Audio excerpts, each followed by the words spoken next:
ത്രിയേക ദൈവത്തിന് മഹത്വം. സന്നിഹിതരായിട്ടുള്ള എല്ലാ വാത്സല്യ സഹോദരീ സഹോദരന്മാർക്കും എൻ്റെ സ്നേഹവന്ദനം. വീണ്ടും ദൈവസന്നിധിയിൽ കർത്താവിൻ്റെ വചനവുമായി നിൽപ്പാൻ സ്വർഗ്ഗത്തിലെ ദൈവം തന്ന നല്ല അവസരത്തിനായി ദൈവത്തെ സ്തുതിക്കുകയാണ്. എല്ലാ മഹത്വവും ദൈവപാദപീഠത്തിങ്കൽ അർപ്പിക്കുകയാണ്. കഴിഞ്ഞ ആഴ്ചയിൽ എനിക്ക് ദൈവവചനം സംസാരിക്കാനായിട്ട് കഴിഞ്ഞില്ല. പകരം ദൈവത്താൽ അനുഗ്രഹിക്കപ്പെട്ട ഒരു ദൈവദാസൻ നമ്മുടെ നടുവിൽ കടന്നു വന്ന് ദൈവവചനം പങ്കുവച്ചു. അത് അനുഗ്രഹമായിരുന്നു എന്നാണ് ഞാൻ മനസ്സിലാക്കുന്നത്. വർഷത്തിൻ്റെ ഈ പുതിയ മാസം അല്ലെങ്കിൽ ആരംഭമാസം നിങ്ങളോട് ദൈവവചനം പറയുവാനായിട്ട് കർത്താവ് ഇന്ന് എന്നെ ചുമതലപ്പെടുത്തിയിരിക്കുന്ന കാര്യങ്ങളെന്ന് പറയുന്നത്, കഴിഞ്ഞ കുറേ ആഴ്ചകൾ പിന്നിൽ അല്ലെങ്കിൽ ഒരു 3 മാസം പിന്നിൽ നമ്മളൊരു വിഷയം ഇങ്ങനെ സംസാരിക്കുകയായിരുന്നു. അതായത് ക്രൂശിൻ്റെ ശത്രുക്കൾ എന്ന് പറയുന്നൊരു വിഷയം. ആ വിഷയം ഇങ്ങനെ സംസാരിച്ച് മുന്നോട്ട് പോയപ്പോൾ ഏതാണ്ടൊരു 10, 12, 13 സെഷൻസ് ഇങ്ങനെ മുന്നോട്ട് പോയി. അങ്ങനെ പോയിക്കൊണ്ടിരുന്ന സമയത്താണ് അവിചാരിതമായിട്ട് നമ്മുടെ പ്രിയ സഹോദരന്മാർ ഹമാസ് ഇസ്രായേലിൻ്റെ മേൽ മിസൈലൊക്കെ അയച്ച് അല്ലെങ്കിൽ അവിടെ കടന്നു ചെന്ന് വലിയ കലാപമൊക്കെ ഉണ്ടാക്കി അതൊരു യുദ്ധത്തിലേക്ക് വഴുതിപ്പോയി. അങ്ങനെ യുദ്ധത്തിലേക്ക് പോയ സമയത്ത് നമ്മൾ ഇസ്രായേൽ സംബന്ധിയായ വിഷയങ്ങളിലേക്ക് തിരിയേണ്ടി വന്നു. അതായത് ഒരു പ്ലാനും പദ്ധതിയുള്ള കാര്യങ്ങളല്ലായിരുന്നു അങ്ങനത്തെ വിഷയങ്ങളിൽ സംസാരിക്കാനായിട്ട്. പക്ഷെ നമ്മളെ ഈ പറഞ്ഞ രണ്ട് കൂട്ടരും കൂടി വലിച്ചിഴച്ചു കൊണ്ടുവന്ന് ഇസ്രായേൽ എന്ന് പറയുന്ന ആ സബ്ജക്റ്റ് തുറക്കാനും അവരെ ദൈവം നടത്തിയ വഴികളും പിന്നീട് അവരെ പ്രവാസത്തിലേക്ക് അയച്ചതും പ്രവാസത്തിൽ നിന്ന് മടക്കി കൊണ്ടുവരുന്നതും പിന്നീട് ഇസ്രായേൽ പർവ്വതത്തിനും സെയീർ പർവ്വതത്തിനും ഉണ്ടാകുന്ന മാറ്റങ്ങളും അവിടെ ഉണ്ടാകാൻ പോകുന്ന സംവിധാനങ്ങളും ഒക്കെ നമ്മൾ ചിന്തിക്കുകയായിരുന്നു. അങ്ങനെ പറഞ്ഞ് മുന്നോട്ട് വന്നു കഴിഞ്ഞപ്പോൾ ഇസ്രായേൽ അവിടെ മടങ്ങി വന്നു കഴിഞ്ഞാൽ, അതായത് അത്തി തളിർത്ത് കഴിഞ്ഞാൽ പിന്നെ വലിയ താമസമില്ലാതെ ദൈവസഭ എടുക്കപ്പെടുമെന്നുള്ള ഒരു കാര്യം നമുക്ക് മനസ്സിലായി. അത് കേട്ടുകൊണ്ടിരുന്നപ്പോൾ നിങ്ങളൊക്കെ അങ്ങ് ആത്മാവിലായിട്ട് സൂമൊക്കെ ജാമായി എന്നുള്ളതാണ് റോയിറ്റേഴ്സൊക്കെ റിപ്പോർട്ട് ചെയ്തത്. കാരണം ഷാജി പാസ്റ്റർ അങ്ങ് ഒരു ഭയങ്കര പ്രസംഗമല്ലേ പ്രസംഗിച്ചത്. അത്തി തളിർക്കുന്നു, വേനലടുത്തു, ദൈവപുത്രൻ വാതിൽക്കലാണ്. ദൈവപുത്രൻ എന്നൊക്കെ പറഞ്ഞ ആരാ? എൻ്റെ മണവാളനല്ലേ? കേട്ടപ്പോൾ നമ്മുടെ സഹോദരീ സഹോദരന്മാർ കോരിത്തിരിച്ചിട്ട് നടുക്കവും ഞരക്കവും ഒക്കെ ആയിട്ട് എങ്ങനെയാണ് ആ നിമിഷങ്ങളെ തരണം ചെയ്തതെന്ന് തമ്പുരാന് മാത്രമേ അറിയൂ. എന്തായാലും ആ പ്രസംഗം ഞാൻ മുഴുവിപ്പിച്ചു. പിന്നീടുള്ള ദിവസങ്ങളിലൊക്കെ ഞാനിങ്ങനെ അത്തി തളിർക്കും, മണവാളൻ വാതിൽക്കൽ എന്നുള്ള പദപ്രയോഗങ്ങൾ ഇങ്ങനെ മനഃപൂർവ്വം പറഞ്ഞുകൊണ്ടിരുന്നു. ആത്മാവിൽ അങ്ങ് ആയിക്കഴിഞ്ഞ് അങ്ങനെ തന്നെ ഇരിക്കട്ടെ എന്ന് വിചാരിച്ച്. എന്തായാലും അങ്ങനെ പറഞ്ഞ് ഈ പറഞ്ഞുകൊണ്ടിരിക്കുന്നതിനിടയ്ക്ക് ചില യുദ്ധങ്ങളൊക്കെ ഭാവിയിൽ സംഭവിക്കുന്നതിനെക്കുറിച്ചും നമ്മൾ പറഞ്ഞു. പിന്നെ ഗംഭീര യുദ്ധങ്ങളാണ്. ആ യുദ്ധങ്ങളുടെയൊക്കെ ചുരുളഴിക്കുന്നതിൻ്റെ ഇടയിൽ തന്നെ നമ്മൾ ഇവിടെ നിന്ന് പറന്നു പോകുന്ന കാര്യവും പറഞ്ഞു. റാപ്ചറിനെ കുറിച്ച് ഇതിനിടയിൽ പറഞ്ഞു. സഭ ഇവിടെ നിന്ന് എടുക്കപ്പെടുന്നു. ഇതിനിടയിൽ 70 ആഴ്ചവട്ടത്തെക്കുറിച്ചും പറഞ്ഞു. പിന്നെ 70 ആഴ്ചവട്ടം അത് ഡിവൈഡ് ചെയ്ത് 3 തിരിച്ച് കാര്യങ്ങളൊക്കെ പറഞ്ഞു. ഇതൊക്കെ പറഞ്ഞതിൻ്റെ ഇടയ്ക്കാണ് ഞാൻ പറഞ്ഞത്, യഹൂദ റബ്ബായിമാർക്ക് പോലും പിടികിട്ടാത്ത കാര്യമാണ് പെന്തിക്കോസ് റബ്ബായിയായ ഞാൻ നിങ്ങളുടെ മുമ്പാകെ അവതരിപ്പിച്ചതും നിങ്ങളത് കേട്ട് കോരിത്തിരിച്ചതും. 70 ആഴ്ചവട്ടം, അതിൽ 69 കഴിഞ്ഞു. അഭിഷിക്തൻ ഛേദിക്കപ്പെട്ട് കഴിഞ്ഞാൽ പിന്നീട് 70 എന്ന് പറയുന്നതിൻ്റെ ഇടയിൽ ഒരു ബ്രാക്കറ്റ് പീരീഡ് ഉണ്ട്. അതാണ് സഭാകാലയളവ്. ആ സഭാകാലയളവിലാണ് ഈ യഹൂദന്മാരെ, ഈ പുള്ളികളുണ്ടല്ലോ, ഈ പ്രവാസത്തിലൊക്കെ പോയി എന്ന് പറയുന്ന ആളുകൾ, ഇവന്മാർക്ക് എരിവ് വരുത്താൻ വേണ്ടി മൂഢജാതികളെ തമ്പുരാൻ തിരഞ്ഞെടുക്കും. ജനമല്ലാത്തവരെ. ആ മൂഢജാതികൾ എവിടെയുള്ളവരാണെന്നറിയാവോ? ആ മൂഢജാതികളായി ഇരിക്കുന്നതെല്ലാം കണ്ടെല്ലാം സുന്ദരന്മാരും സുന്ദരികളൊക്കെയാണ്. പക്ഷെ പറഞ്ഞിട്ട് കാര്യമില്ല, എല്ലാം മൂഢജാതികളാണ്. അതായത് എൻ്റെയും നിങ്ങളുടെയും പൂർവ്വപിതാക്കന്മാരുടെ കാര്യമാണ് ഈ പറയുന്നത്. പച്ചയ്ക്കങ്ങ് പറഞ്ഞതാ. അങ്ങനെയൊക്കെ തറവാടികളോട് പറഞ്ഞു കഴിഞ്ഞാൽ ഇഷ്ടപ്പെടില്ലെന്ന് അറിയാം. പക്ഷേ എഴുതിയതാ. പീലാത്തോസ് പറഞ്ഞതുപോലെ എഴുതി വെച്ചു പോയി. മൂഢജാതികൾ. അപ്പോൾ ആ മൂഢജാതികളെ അവരെ ഈ പരിസരത്ത് പോലും അടുപ്പിക്കാൻ പറ്റില്ല. പക്ഷെ ഇവർക്ക് എരിവ് വരുത്തുവാൻ പാകത്തിന് വലിയവനായ ദൈവം ഈ പറയപ്പെട്ട ജാതികളെയൊക്കെ അങ്ങ് അടുപ്പിച്ച് തൻ്റെ കാര്യപരിപാടിയുടെ ചുരുളങ്ങ് നിവർത്തി. മറഞ്ഞിരുന്ന മർമ്മം, പഴയ നിയമത്തിൽ ഒന്നും തുറന്നു പറയാതിരുന്നൊരു കാര്യം അവിടെ നിറഞ്ഞു കിടപ്പുണ്ട്. ആ മർമ്മം അതാണ് ദൈവസഭ. പഴയ നിയമത്തിൽ നമ്മൾ അന്വേഷണാത്മകമായ ഒരു അന്വേഷണം നടത്തി കഴിഞ്ഞാൽ പഴയ നിയമത്തിൽ ഇങ്ങനെ നിറഞ്ഞു നിൽക്കുക ദൈവസഭ. അത് മറഞ്ഞു നിൽക്കുകയാണ്, നിറഞ്ഞു നിൽക്കുകയാണ്. അത് മാളികമുറിക്ക് ശേഷം ആത്മാവിൽ വെളിപ്പെട്ട് കിട്ടി. അങ്ങനെ വെളിപ്പെട്ട് കിട്ടിയ ആ മർമ്മം അത് തുറന്നു കിട്ടുകയല്ലേ. അത് തുറന്നു കിട്ടി ആ ഒരു പീരീഡിൽ, ആ ഒരു ബ്രാക്കറ്റ് പീരീഡിലാണ് നാം ആയിരിക്കുന്നത് ഇപ്പോൾ. അപ്പോൾ സഭ എടുക്കപ്പെട്ട് കഴിഞ്ഞാൽ തൽക്ഷണം 70-ാം ആഴ്ചവട്ടം ആരംഭിക്കും. അതായത് ഒരാഴ്ചവട്ടം എന്ന് പറഞ്ഞാൽ 7 വർഷം. സഭ എടുക്കപ്പെട്ട് കഴിഞ്ഞാൽ പിന്നെ 70-ാം ആഴ്ചവട്ടം ഇവിടെ ആരംഭിക്കുകയാണ്. അന്നേരം എതിർ ക്രിസ്തു ഇവിടെ ഭരിക്കും. അപ്പോൾ തന്നെ ദൈവസഭയും വിശുദ്ധന്മാരും ഉയരത്തിലായിരിക്കും.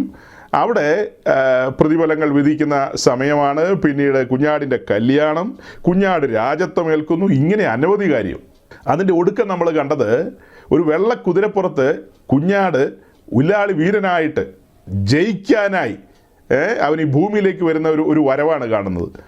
1000 ദൂതന്മാരും അസംഖ്യം വിശുദ്ധന്മാരും ഒക്കെയായിട്ട് ഈ ഭൂമിയിലേക്ക് വരുന്നൊരു വരവ്. അതിനെക്കുറിച്ചെല്ലാം നമ്മൾ പറഞ്ഞു. അപ്പോൾ ഇസ്രായേലിനെ കുറിച്ച് പറഞ്ഞു തുടങ്ങിയ ഒരു മെസ്സേജ് ആണെങ്കിൽ തന്നെയും അത് അതിൻ്റെ പരിസമാപ്തിയിലേക്ക് വന്നപ്പോൾ ദൈവസഭയും സഭയുടെ ഭാവി മഹത്വവും മേലാൽ സംഭവിക്കേണ്ട കാര്യവും പിന്നീട് ഈ 7 വർഷം കഴിഞ്ഞ് സഭ ഈ ഭൂമി വന്നു കഴിഞ്ഞാൽ ഇവിടെ 1000 ആണ്ട് വാഴ്ചയുടെ കാര്യമൊക്കെ പറഞ്ഞല്ലോ നമ്മൾ. അത് കഴിഞ്ഞ് അതിൻ്റെ ഒടുവിൽ 1000 വർഷത്തിൻ്റെ ഒടുവിൽ സംഭവിക്കുന്നൊരു യുദ്ധമുണ്ട്, ഗോഗ് മാഗോഗ് യുദ്ധം.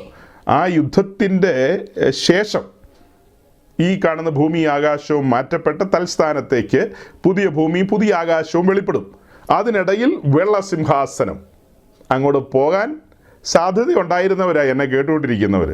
വെള്ളസിംഹാസനത്തിന് മുമ്പാകെ പോയാൽ പിന്നെ തീർന്നു. എന്നാൽ മഹാകൃപയാൽ ആ ന്യായവിധിയിൽ നിന്ന് തെറ്റി ഒഴിയുവാൻ സ്വർഗത്തിലെ ദൈവം നമുക്ക് ഇടയാക്കി. അവൻ്റെ ആകർഷണ വലയത്തിലേക്ക് നാം ആകർഷിക്കപ്പെട്ടു. ആ ആകർഷണ വലയത്തിലേക്ക് ആകർഷിക്കപ്പെട്ടു. അങ്ങനെയല്ലേ എഴുതിയിരിക്കുന്നത്? ആ ആകർഷണ വലയം, അതിലേക്ക് നാം ആകർഷിക്കപ്പെട്ടു.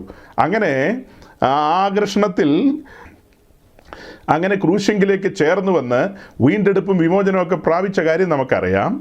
അപ്പോൾ ഇങ്ങനെ ഈ കാര്യങ്ങളെല്ലാം സവിസ്തരം പറയാനിടയായി. അപ്പോൾ ഹമാസിന് വേണമെങ്കിലൊരു സ്തുതി.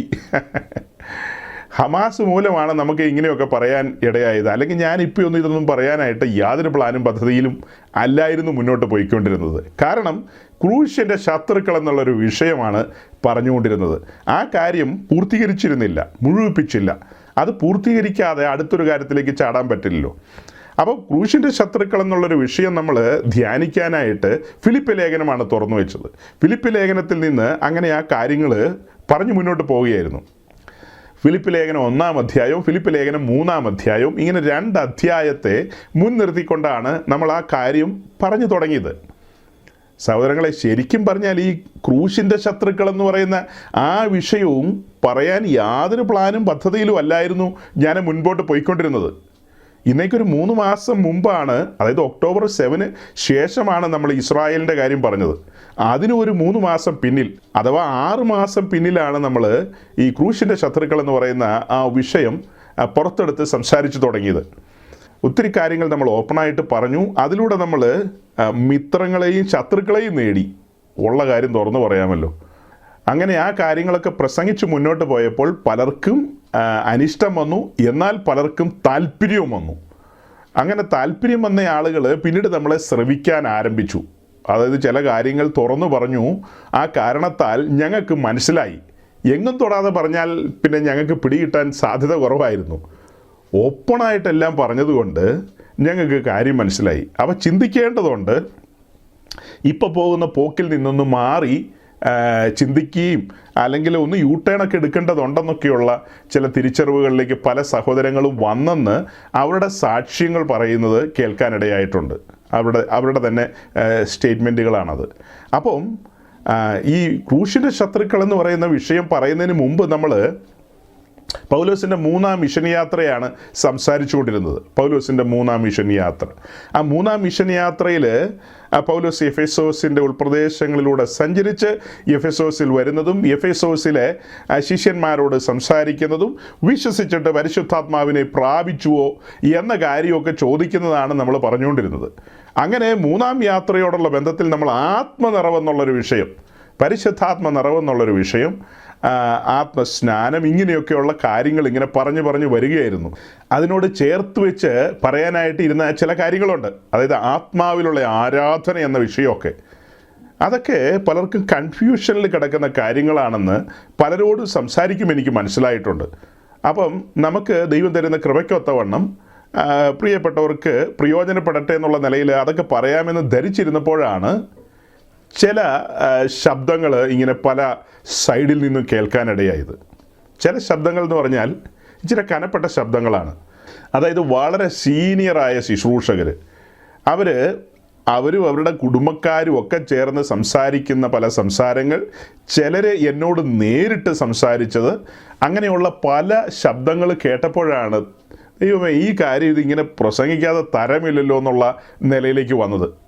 അപ്പോൾ ഇസ്രായേലിനെ കുറിച്ച് പറയാനിടയായത് ഹമാസ് നിമിത്തമാണെങ്കിൽ ക്രൂശിൻ്റെ ശത്രുക്കൾ എന്നുള്ളൊരു വിഷയം പറയാൻ എനിക്ക് തൽക്കാലം പ്ലാനില്ലായിരുന്നു. അത് പിന്നത്തേതിൽ പറയാനായിട്ട് സാവകാശം കിട്ടിയാൽ പറയാമെന്നാണ് ധരിച്ചിരുന്നുള്ളൂ. അതായത് അതുമായി ബന്ധപ്പെട്ട കാര്യങ്ങൾ, അതിനിങ്ങനെ ഒരു ഹെഡിങ് വരുമെന്നൊന്നും അന്നേരം ചിന്തിക്കുന്ന പോലുമില്ല. അത് എന്തുകൊണ്ട് അങ്ങനെ പറയാനിടയായി എന്ന് ചോദിച്ചാൽ, ഞാൻ പറഞ്ഞതുപോലെ ഈ സീനിയറായ ശുശ്രൂഷകരിൽ നിന്ന് വന്ന ശബ്ദങ്ങളാണ്. അവരെന്താ പറഞ്ഞത്? അവർ പറഞ്ഞത് ഏത് വിധത്തിലാണേലും അവരെല്ലാം യേശു ക്രിസ്തുവിനെ അല്ലേ പ്രസംഗിക്കുന്നത്. കുറേ ആൾക്കാരുടെ പേരുകളുണ്ടെന്നേ, അവരെല്ലാം യേശു ക്രിസ്തുവിനെ അല്ലേ പ്രസംഗിക്കുന്നത്. പിന്നെ അതിൻ്റെ കൂട്ടത്തിൽ അവർ തന്നെ പറഞ്ഞു, ഈ കൂട്ടത്തിൽ വേറൊരു ഉപദേശിയും അദ്ദേഹത്തിൻ്റെ ഭാര്യയും കൂടി പറഞ്ഞൊരു കാര്യമാണ്. അവരുടെ കൂട്ടായ്മയിലുള്ള ചില സഹോദരങ്ങൾ ഇടയ്ക്ക് നമ്മുടെ ഇതിനകത്ത് വരാറുണ്ട്. ഇന്ന് ആരെങ്കിലും വന്നിട്ടുണ്ടോ എന്ന് തമ്പുരാന് മാത്രം അറിയാം. അവർ പറയുന്നത് അവരുടെ കൂട്ടായ്മയിലുള്ളൊരു പെൺകുട്ടിക്ക് കല്യാണം നിർബന്ധമാണല്ലോ. കല്യാണം കഴിക്കാതെ ഈ ഭൂമിയിൽ അങ്ങനെ ജീവിക്കും. അപ്പോൾ കല്യാണം നിർബന്ധമാണ്. അപ്പോൾ തൽക്കാലം പയ്യന്മാരെ കിട്ടാതെ വന്നു കഴിഞ്ഞാൽ തങ്കു അങ്കിളിൻ്റെ കൂട്ടായ്മയെന്നാണേലും നമുക്ക് കെട്ടിച്ചു കൊടുക്കാമെന്നേ. അയ്യോ, മൂത്ത പെന്തിക്കോസുകാരാ, വെറും പെന്തിക്കോസല്ല, മൂത്തിരിക്കുന്ന പെന്തിക്കോസുകാരാ. പറഞ്ഞത് എന്താ? ഇവരുടെ വിശ്വാസിയെ ഇവർ സുവിശേഷം കേൾപ്പിച്ച് വിശ്വാസത്തിൽ കൊണ്ടുവന്ന് ആത്മാവിൽ വളർത്തി കൊണ്ടുവരിക. അങ്ങനെ കൊണ്ടുവരുന്ന വിശ്വാസിയെ കൊലയ്ക്ക് കൊടുക്കാമെന്ന്, ജനിപ്പിക്കുക, കൊലയ്ക്ക് കൊടുക്കുക. അത് എന്നെ ഇടപാടാ? അവർ ചിലപ്പോൾ ഒരു ഓളത്തിന് പറഞ്ഞതായിരിക്കും. മനുഷ്യന് ഈ ഓളം എന്ന് പറയുന്നൊരു സംഭവം ഉണ്ടല്ലോ, അങ്ങനെയൊക്കെ സംഭവിക്കാം. എത്ര സീനിയർ ആണെങ്കിലും ജൂനിയർ ആണെങ്കിലും ഒരു ഓളമൊക്കെ തള്ളും. അപ്പോൾ ഓളം വരുമ്പോൾ അങ്ങനെ ചിലപ്പോൾ പറഞ്ഞതായിരിക്കും. പക്ഷെ കേട്ട് എനിക്കൊരു വിഷമം തോന്നി. എൻ്റെ കർത്താവേ, ആ പറയപ്പെട്ട കൂട്ടത്തിൽ നിന്നൊക്കെ മനുഷ്യരെ പുറത്തു കൊണ്ടുവന്നിട്ടുള്ള ആളാണ് ഞാൻ. വലിയ പാടാണ് അവിടെ നിന്ന് പുറത്തു കൊണ്ടുവന്ന ആൾക്കാരെ വചനം പഠിപ്പിക്കാൻ. അയ്യോ, നിരക്ഷര കുക്ഷികളെ വേണമെങ്കിൽ നമുക്ക് സുവിശേഷം പറഞ്ഞ് അവരെ ജയാളികളാക്കി കൊണ്ടുവരാം. അല്ലെങ്കിൽ ആഫ്രിക്കൻ വനാന്തരത്തിലെ നരഭോജികളെ പിടിച്ചുകൊണ്ട് വന്നു കഴിഞ്ഞാൽ കുഞ്ഞാടിൻ്റെ കാന്ത എന്ന നിലയിൽ സർവാംഗ സുന്ദരിയാക്കി എടുക്കാം. പക്ഷെ ഈ പറയപ്പെട്ട കൂട്ടങ്ങളിൽ ഒരാൾ ചെന്ന് പെട്ടാൽ പിന്നെ പുറത്തെടുത്ത് എങ്ങനെ കഴുകിയെടുത്തെന്ന് പറഞ്ഞാലും അപ്പോൾ ചോദിക്കും, ദൈവത്തിന് ശക്തിയില്ലേ, ദൈവത്തിന് കഴിയാത്ത വല്ല കാര്യമുണ്ടോ എന്നൊക്കെ. ദൈവത്തിന് കഴിയാത്ത കാര്യങ്ങളൊന്നുമില്ല. പക്ഷേ ഇങ്ങനെ പോയി തിരിച്ചു വന്ന ആൾക്കാരുടെ ഉള്ളിൽ ഈ വചനം ക്രിയ ചെയ്യാൻ വലിയ പാടാണ്. ആ പറയപ്പെട്ട കൂട്ടങ്ങളിലൊക്കെ കയറി ഇറങ്ങിയിട്ട് വന്നു കഴിഞ്ഞാൽ ഈ സുവിശേഷത്തിൻ്റെ ശക്തി അവരിൽ പലരെയും വേണ്ട വിധത്തിൽ സ്പർശിക്കുന്നതായിട്ട് കാണാൻ കഴിയുന്നില്ല. പല മേഖലകളിലും അവിശ്വാസങ്ങളും. മനുഷ്യൻ ഫോക്കസ് ചെയ്യുന്നത് എന്താ? ഈ ലോകത്തിൽ ഒരു സാമാന്യ ജീവിതമാണ്. എനിവേ, ഇതും ആകട്ടെ, അത് കൂടുതൽ ഇപ്പോൾ വിശദീകരിക്കുന്നില്ല, പിന്നാലെ പറഞ്ഞോളാം. അപ്പോൾ ഇങ്ങനെയൊക്കെയുള്ള സംസാരങ്ങൾ കേട്ടപ്പോഴാണ് നമ്മൾ ഈ ഫിലിപ്പ് ലേഖനത്തിലേക്ക് തിരിഞ്ഞതും ക്രൂശിൻ്റെ ശത്രുക്കൾ എന്നുള്ളൊരു വിഷയത്തിലേക്ക് മാറിയതും. അതും മാത്രമല്ല, 10-40 ഒക്കെ വർഷത്തെ ശുശ്രൂഷയുള്ള ദൈവദാസന്മാർ. ഇപ്പോൾ ഈ കഴിഞ്ഞ ദിവസം ഞാനൊരു ദൈവദാസനോട് സംസാരിച്ചിട്ടിരിക്കുക. അയ്യോ, ഞങ്ങൾ തമ്മിലുള്ള സംസാരം നിങ്ങളെ കേൾപ്പിക്കാൻ പറ്റില്ല, പക്ഷെ നിങ്ങൾ കേട്ടാൽ നിങ്ങൾക്ക് സങ്കടം വരും. അതായത് വളരെ സീനിയർ മോസ്റ്റ് ആയിട്ടുള്ള ശുശ്രൂഷകർ അവരെന്നോട് ചോദിക്കുന്ന ചോദ്യമാണ്, ഈ പറയപ്പെട്ട ആളുകൾ, ഇത്തരക്കാരായ ആളുകൾ, അവരൊന്നും പരിശുദ്ധാത്മാവിലല്ലേ ശുശ്രൂഷിക്കുന്നതെന്ന്. ബിനാമി സ്വത്തൊക്കെ കൈകാര്യം ചെയ്ത് കൊടുക്കുന്ന ഒരാളുണ്ടല്ലോ, കരവാളൂർ. അപ്പം ഞാൻ അദ്ദേഹത്തിൻ്റെ കാര്യവും അദ്ദേഹത്തിൻ്റെ വീഡിയോസൊക്കെ കൊടുത്തിട്ട് ചോദിച്ചു, ഇതെല്ലാം പരിശുദ്ധാത്മാവായിരിക്കും ഇങ്ങനെ ഈ ബിനാമിയൊക്കെ ക്ലിയർ ചെയ്ത് കൊടുക്കുന്നതെന്ന് ചോദിച്ചു. പുള്ളി അവസാനം ഇങ്ങനെ പലതും കണ്ടും കേട്ടിട്ട് പറയുക, എൻ്റെ ദൈവം ഇങ്ങനെയൊക്കെ തുടങ്ങി എന്ത് ചെയ്യും, അതായത് ഇതൊന്നും പെന്തിക്കോസ്തല്ലേ എന്ന് ഇത്രയും പോകുന്ന എന്നോട് ചോദിക്കുക. ഞാനാകെ ഇത്രയല്ലേ ഉള്ളൂ, ഇന്നലെ കിളുത്ത തകരയാ. അവരൊക്കെ എന്ന് വെച്ചാൽ അങ്ങനെയല്ല, 40-50 വർഷത്തെ ശുശ്രൂഷ പാരമ്പര്യമുള്ള അടിയുറച്ച പെന്തിക്കോസിൻ്റെ ബെഡിൽ അവരെ പെറ്റിട്ടത്. നമ്മളെ അങ്ങനെയൊന്നുമല്ല, നമ്മളേതോ പായില പ്രസവിച്ചിട്ടത്. അവരൊക്കെ പെന്തിക്കോസിൻ്റെ ബെഡിലാണ്, അതായത് പാരമ്പര്യ പെന്തിക്കോസിൻ്റെ. എന്നിട്ടാണ് അവർ ഈ പറഞ്ഞ ഇന്നലെ കിളുത്ത തകരയോട് ചോദിക്കുക, ഇതൊന്നും പരിശുദ്ധാത്മാവിലല്ലേ എന്ന്. എല്ലാം 1000 വട്ടം പറഞ്ഞു, ഇതൊന്നും പരിശുദ്ധാത്മാവിലല്ല, തെളിവ് വചനത്തിലുണ്ട്. എന്താ മനസ്സിലാക്കാൻ പറ്റാത്തത്? പരിശുദ്ധാത്മാവിന് ഡബിൾ സ്റ്റാൻഡേർഡ് ഉണ്ടോ? ഞാൻ എന്തുകൊണ്ടാണ് ഇത്ര സീരിയസ് ആയിട്ട് സംസാരിക്കുന്നത്? ലക്ഷോപലക്ഷം ആൾക്കാരൊന്നും എന്നെ കേൾക്കുന്നില്ല, ഒരു മൈനോറിറ്റിയാണ് എന്നെ കേൾക്കുന്നത്. ആ കേൾക്കുന്നവർ നെല്ലും പതിരും തിരിച്ചറിയുന്നവരായിരിക്കണം. അവർ ഉറച്ചു നിന്ന് വീര്യം പ്രവർത്തിക്കണം. 4, 3, 7 ആൾ മതിയെന്നേ. ആ 7 എണ്ണത്തെയും തമ്പുരാൻ്റെ മുമ്പിൽ കുടിയെല്ലാം പറ്റുമല്ലോ. ഇപ്പം ഞാൻ കൊണ്ടുചെന്നില്ലെങ്കിലും അവരെ അവിടെ ആനയിച്ചു കൊണ്ടുവരുമ്പോൾ ഒരു ചെറിയ നാരങ്ങ മിഠായിങ്കിലും എനിക്ക് കിട്ടുമല്ലോ. അങ്ങനെ ഒരു മിഠായി ഉണ്ടല്ലോ, പണ്ട് ഞങ്ങളൊക്കെ സ്കൂളിൽ പഠിച്ച കാലത്ത് അന്നുള്ള ഏറ്റവും വലിയ കാഡ്ബറി അതാണ്. 1 പൈസയ്ക്ക് ഒരെണ്ണം കിട്ടും, നാരങ്ങ മിഠായി. അതാണ് ഞങ്ങളുടെ കാഡ്ബറി. ഇപ്പോൾ നമ്മുടെ ഫിലദൽഫിയ, മേരിലാൻഡ്, ന്യൂ ജേഴ്സി അങ്ങനെയുള്ളവരൊക്കെ ഇരുന്ന് ചിരിക്കുകയായിരിക്കും. നിങ്ങൾ എന്നാ ചിരിച്ചാലും വേണ്ടില്ല, ഞങ്ങൾ ഈ 1 പൈസയുടെ നാരങ്ങ മിഠായിൽ ആനന്ദിച്ചിരുന്ന മനുഷ്യരാണ്. മനസ്സിലായില്ലേ? അപ്പോൾ ഓക്കെ, ആ നാരങ്ങ മിഠായി കിട്ടിയാലും ഞാൻ തൃപ്തനാ, കിട്ടിയില്ലേലും വേണ്ടില്ല. ഈ പറയപ്പെട്ട നിലയിൽ ഈ ആളുകൾ യോഗ്യരായി സിംഹാസനത്തിന് മുമ്പാകെ വന്ന് മെല്ലെ മെല്ലെ അവർ ആ സിംഹാസനത്തിലേക്ക് കയറി വരാൻ പോകുന്ന സംവിധാനങ്ങളെയെല്ലാം റൂൾ ചെയ്യുന്നവരായി. അതായത് റൂൾ ചെയ്യണമെങ്കിൽ കർത്താവിനോട് സമരസപ്പെടണമല്ലോ, അല്ലെങ്കിൽ അതേ സെയിം ഇമേജിലേക്ക് അതേ പ്രതിമ ധരിക്കണമല്ലോ. അപ്പോൾ അങ്ങനെ എത്തിപ്പെട്ടാൽ മാത്രമേ കർത്താവിനോട് ചേർന്നിരിക്കാൻ പറ്റൂ, അല്ലെങ്കിൽ ഒരുമിച്ചിരിക്കാൻ. അതിനകത്തൊരു മർമ്മമുണ്ടല്ലോ, മർമ്മം നിങ്ങൾക്ക് മനസ്സിലായിട്ടുണ്ട്. ഒരുമിച്ചിരിക്കുക എന്നൊക്കെ പറഞ്ഞാൽ എങ്ങനെയാണ് ഒരു സിംഹാസനത്തിൽ ഒരുമിച്ചിരിക്കുന്നതെന്നുള്ളതിൻ്റെ മർമ്മം നിങ്ങൾക്ക് വെളിപ്പെട്ട് കിട്ടിയ ആൾക്കാരാണ്. അപ്പോൾ അങ്ങനെ ലക്ഷോപലക്ഷം ആൾക്കാരെ ഒന്നും കൊണ്ടുചെന്നില്ലെങ്കിലും കുറച്ച് ആൾക്കാരെങ്കിലും എന്നാ പൂത്തിരി മത്താപ്പ് കത്തിയാലും അതൊന്നും കണ്ട് എന്നാൽ ഒന്ന് ഇച്ചിരി നേരം കണ്ടു നിന്നേക്കാം. അവിടെ ലാത്തിരി പൂത്തിരി കമ്പിത്തിരി എന്നൊക്കെ കേട്ടിട്ടില്ലേ?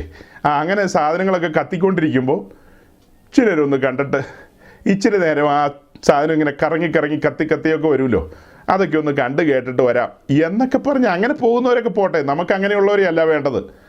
അതൊക്കെ കാണുമ്പോൾ കാര്യം മനസ്സിലാക്കണമെന്ന്, ആത്മാവിൽ കാര്യങ്ങളെ തിരിച്ചറിയുന്ന, വീര്യം പ്രവർത്തിക്കുന്ന അങ്ങനെ ഒരു ജനവർഗം,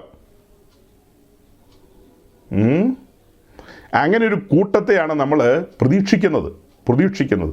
അപ്പോൾ എന്തുകൊണ്ടാണ് ക്രൂശിൻ്റെ ശത്രുക്കൾ എന്ന ഒരു സബ്ജക്റ്റിലേക്ക് നമ്മൾ തിരിഞ്ഞതെന്ന് മനസ്സിലായോ?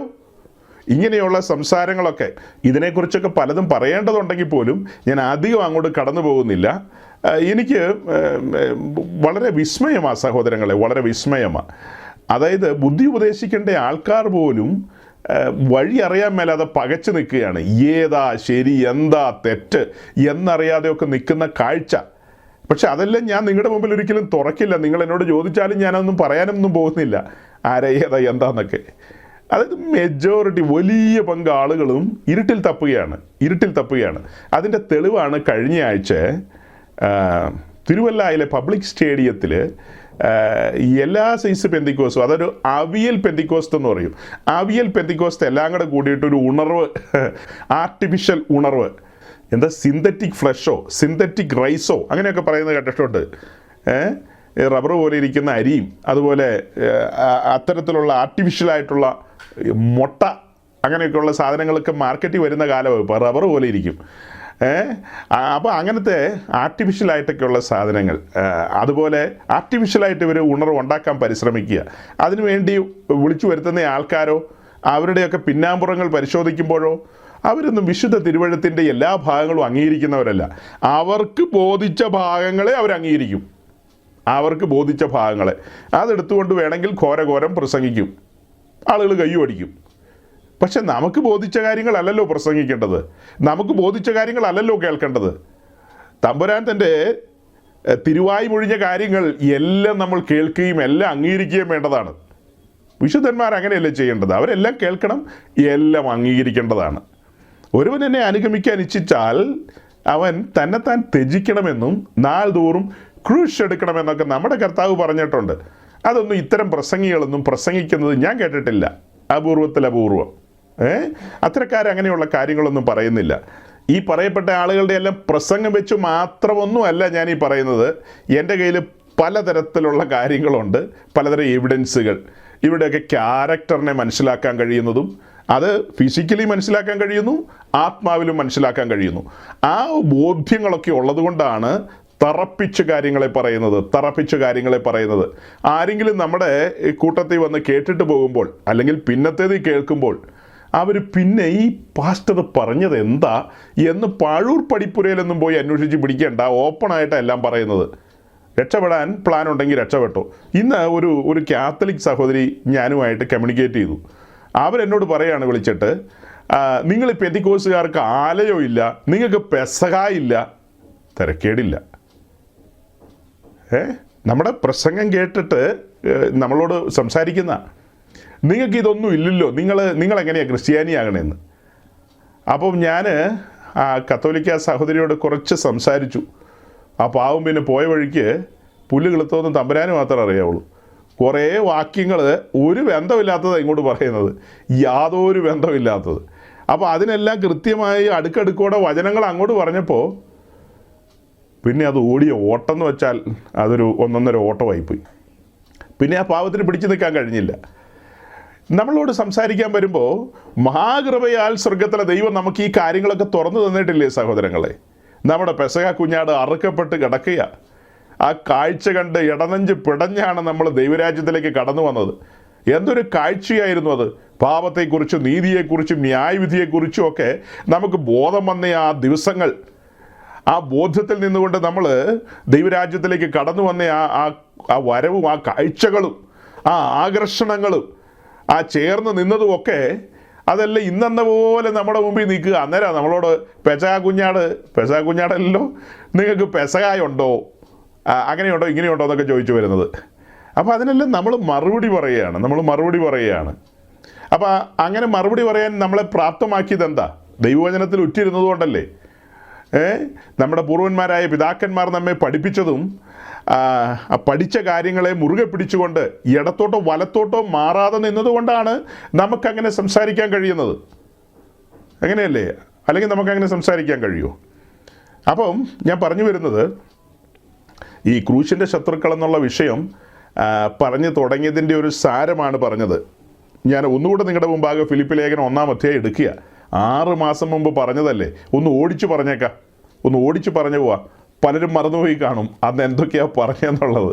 അതുകൊണ്ട് ഓടിച്ചു പറഞ്ഞു പോവാം. എന്നിട്ട് നമുക്ക് വീണ്ടും ഈ ട്രാക്കിൽ ഒരു അല്പസമയം നിൽക്കേണ്ടതുണ്ട്. ഒരല്പസമയം.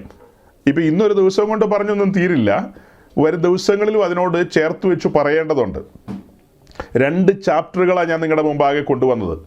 പരിശുദ്ധാത്മാവിൽ ലഭിക്കപ്പെട്ട കൃപയിലാകട്ടോ അതൊക്കെ നമ്മൾ ഒരുമിച്ച് ധ്യാനിച്ചത്, അല്ലാതെ പ്രസംഗിച്ച പുള്ളിയുടെ എന്തെങ്കിലും കേമത്വമാണെന്നൊന്നും ആരും ധരിച്ചേക്കരുത്.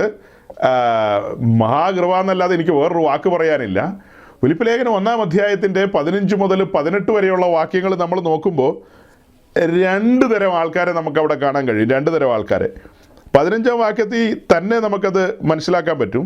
ചിലർ ക്രിസ്തുവിനെ അസൂയി പിണക്കവും നിമിത്തം പ്രസംഗിക്കുന്നു, ചിലരോ നല്ല മനസ്സോടെ തന്നെ.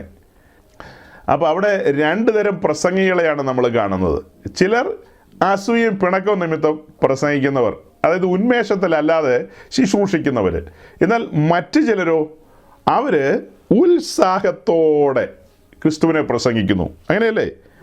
അതെ, അവർ ചിലർ അസൂയയും പിണക്കവും നിമിത്തം പ്രസംഗിക്കുന്നു, ചിലരോ നല്ല മനസ്സോടുകൂടി പ്രസംഗിക്കുന്നു. അങ്ങനെ എഴുതിയിരിക്കുന്നത്. ചിലരോ നല്ല മനസ്സോടുകൂടി പ്രസംഗിക്കുന്നു. അപ്പോൾ 2 രീതിയിലുള്ള പ്രസംഗരെ നമുക്ക് അവിടെ കാണാൻ കഴിയും. എന്നിട്ട് അതിൻ്റെ താഴേക്ക് ഇങ്ങനെ പല കാര്യങ്ങളും പറഞ്ഞു വരുന്നുണ്ടല്ലോ. നമ്മളത് അന്നൊക്കെ വിശദമാക്കിയിട്ടുള്ളതാണ്. ആ ചാപ്റ്റർ നിങ്ങളുടെ കൺമുമ്പിൽ ഒന്ന് എത്തിച്ചെന്ന് മാത്രം ഞാൻ ചാപ്റ്റർ ഒന്ന് എത്തിച്ചെന്ന് മാത്രം. എന്നിട്ടത് അവസാനിപ്പിക്കുമ്പോൾ പൗലോസ് പറയുകയാണ് 18-ാം വാക്യത്തിൻ്റെ ഒടുവിലേക്ക് ഇങ്ങനെ വരുമ്പോൾ, പിന്നെ എന്ത് നാട്യമായിട്ടോ പരമാർത്ഥമായിട്ടോ ഏത് വിധമായാലും ക്രിസ്തുവിനെയല്ലോ പ്രസംഗിക്കുന്നത്. ഇതിൽ ഞാൻ സന്തോഷിക്കുന്നു, ഇനിയും സന്തോഷിക്കും. അത്ര തന്നെ. ഇതിൽ ഞാൻ സന്തോഷിക്കുന്നു, ഇനിയും സന്തോഷിക്കും. അപ്പോൾ ഇവിടെ ഈ രണ്ടു തരം ആൾക്കാരുടെ ശുശ്രൂഷയിൽ പൗലോസ് അതിൽ സന്തോഷിക്കുകയാണ്. ക്രിസ്തുവിനെ അവർ പ്രസംഗിച്ചല്ലോ. അതായത് ക്രൂശിക്കപ്പെട്ട ക്രിസ്തുവിനെയാണ് ഈ പറഞ്ഞ രണ്ടു കൂട്ടരും പ്രസംഗിച്ചത്. അത് പ്രസംഗിക്കേണ്ട രീതിയും അതിൻ്റെ ഉത്സാഹവും അതിൻ്റെ കാര്യങ്ങളൊക്കെയുണ്ട്.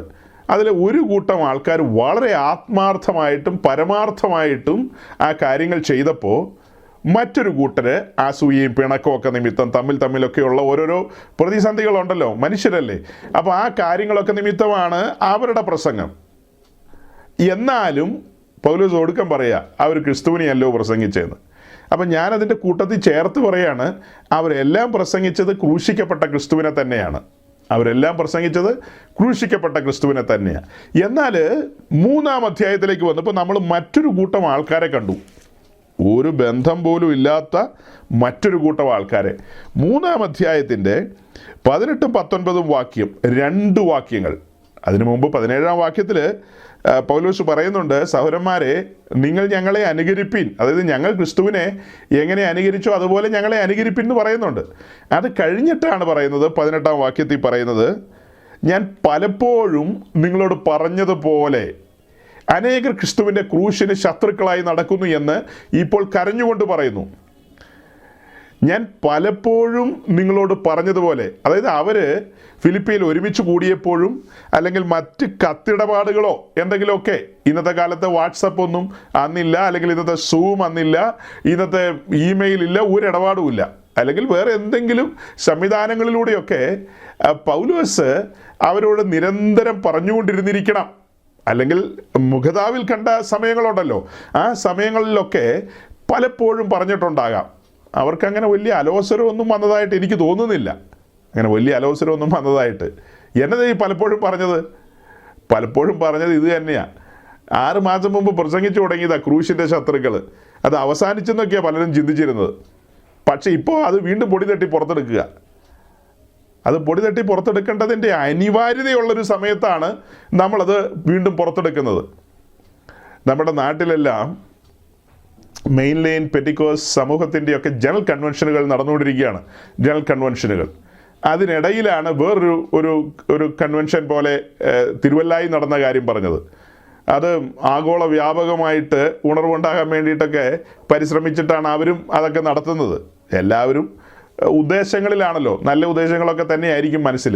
പക്ഷേ അവർ തിരഞ്ഞെടുക്കുന്ന വഴികൾ ശരിയായ വഴികളല്ലെന്ന് മാത്രം. അതിനിടയിൽ റാന്നി എന്ന് പറയുന്ന സ്ഥലത്ത് ഒരു പെന്തക്കോസ്റ്റ് ഗ്രൂപ്പിൽ ഒരു CSI ബിഷപ്പ് കടന്നു വന്ന് അദ്ദേഹം അവിടെ പ്രസംഗിച്ചതും പറഞ്ഞതുമായ കാര്യങ്ങളൊക്കെ വലിയ വിവാദമായി. കഴിഞ്ഞ ആഴ്ച ഞാൻ അതിനോടനുബന്ധിച്ച് കുറേ കാര്യങ്ങൾ സംസാരിച്ചിരുന്നു. കഴിഞ്ഞ സൺഡേയിലെ മീറ്റിങ്ങിൽ ആ കാര്യങ്ങളൊക്കെ സംസാരിച്ചിരുന്നു. അതിൻ്റെ ഒരു തുടർച്ച പൂർത്തിയാക്കാൻ പറ്റിയില്ല. തുടർച്ച നാളെ വീണ്ടും പറയണമെന്നാണ് ധരിച്ചിരിക്കുന്നത്. അപ്പം ഇങ്ങനെയൊക്കെയുള്ള ഒത്തിരി കാര്യങ്ങൾ നമ്മുടെ ചുറ്റും നടക്കുമ്പോൾ വളരെ പ്രസക്തമായ ഒരു ടൈറ്റിലാണത്, ക്രൂശിൻ്റെ ശത്രുക്കൾ എന്ന് പറയുന്നത്. അപ്പോൾ ക്രൂശിൻ്റെ മിത്രങ്ങളുമുണ്ട്, ശത്രുക്കളുമുണ്ട്. അപ്പോൾ ഇവിടെ ഈ 18-ാം വാക്യത്തിൽ നമ്മൾ കണ്ടത് പൗലോസ് പലപ്പോഴും അവരോട് പറഞ്ഞുകൊണ്ടിരിക്കുകയാണ്, അനേകർ ക്രൂശിൻ്റെ ശത്രുക്കളായി നടക്കുന്നു. പ്രിയരെ, 1-2 പേരല്ല ഇവിടെ എഴുതിയിരിക്കുന്ന, അനേകർ എന്നാണ്. അനേകർ ക്രൂശിൻ്റെ ശത്രുക്കളായി നടക്കുന്നു എന്ന് പറഞ്ഞാൽ അർത്ഥം എന്താ? ക്രൂശിൻ്റെ ഉപദേശത്തിന് വിരുദ്ധമായ ഉപദേശങ്ങളെ പ്രസംഗിക്കുകയും പഠിപ്പിക്കുകയും ചെയ്യുന്നു. ക്രൂശ് തുറക്കുന്ന ഒരു വഴിയുണ്ട്. ആ വഴിക്ക് പകരം ചില പെരുവഴികൾ തുറക്കുന്ന ആൾക്കാർ. ക്രൂശ് തുറക്കുന്ന വഴി എങ്ങനെയുള്ള വഴിയാണ്? ആ വഴി എന്ന് പറയുന്നത് ഇടുക്കവും ഞെരുക്കമുള്ള വഴിയാണ്. അതൊരു ഹട്ടിങ് പാത്താണ്. അതൊന്നും മാറ്റാനായിട്ട് വലുവനായ ദൈവം ആരെയും അനുവദിച്ചിട്ടില്ല. അത് ഒരിക്കലും എഴുതി വെച്ചില്ലേ. എഴുതി വെച്ച പ്രമാണങ്ങളൊക്കെ തിരുത്താനോ മാറ്റാനോ ഒന്നും ആർക്കും അനുവാദം കൊടുത്തിട്ടില്ല. പിന്നെ മനുഷ്യരെ അവർക്ക് ബോധിച്ചതുപോലെ 1 തെസ്സലോനിക്ക ലേഖനത്തിൽ പറയുന്ന പോലെ, ഞങ്ങൾ നിങ്ങളോട് പ്രസംഗിച്ചത് സാക്ഷാൽ ആകുന്നത് പോലെയാണ്.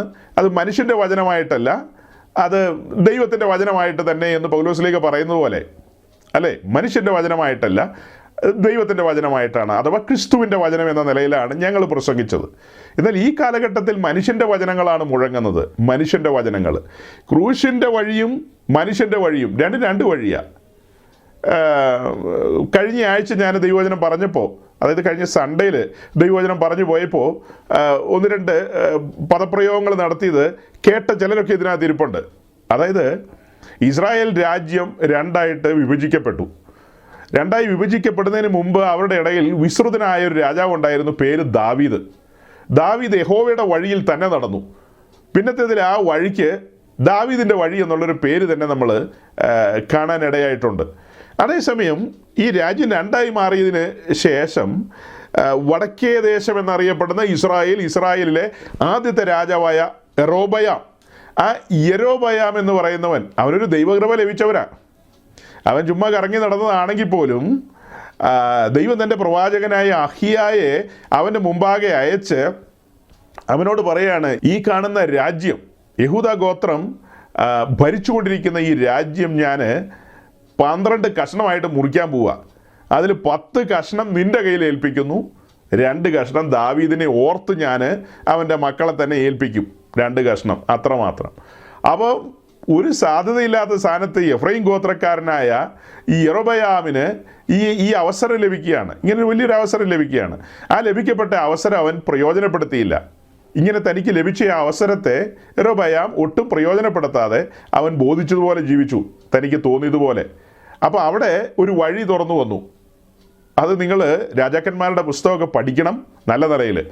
അതേ സമയം തന്നെ ചേർത്ത് വെച്ച് ദിനവൃത്താന്ത പുസ്തകം കൂടെ വായിക്കുമ്പോൾ നിങ്ങൾക്ക് മനസ്സിലാകുന്ന കാര്യമാണ്, യെരോബയാമിൻ്റെ വഴി, അങ്ങനെ ഒരു പ്രയോഗം തന്നെ വന്നു, യെരോബയാമിൻ്റെ വഴി.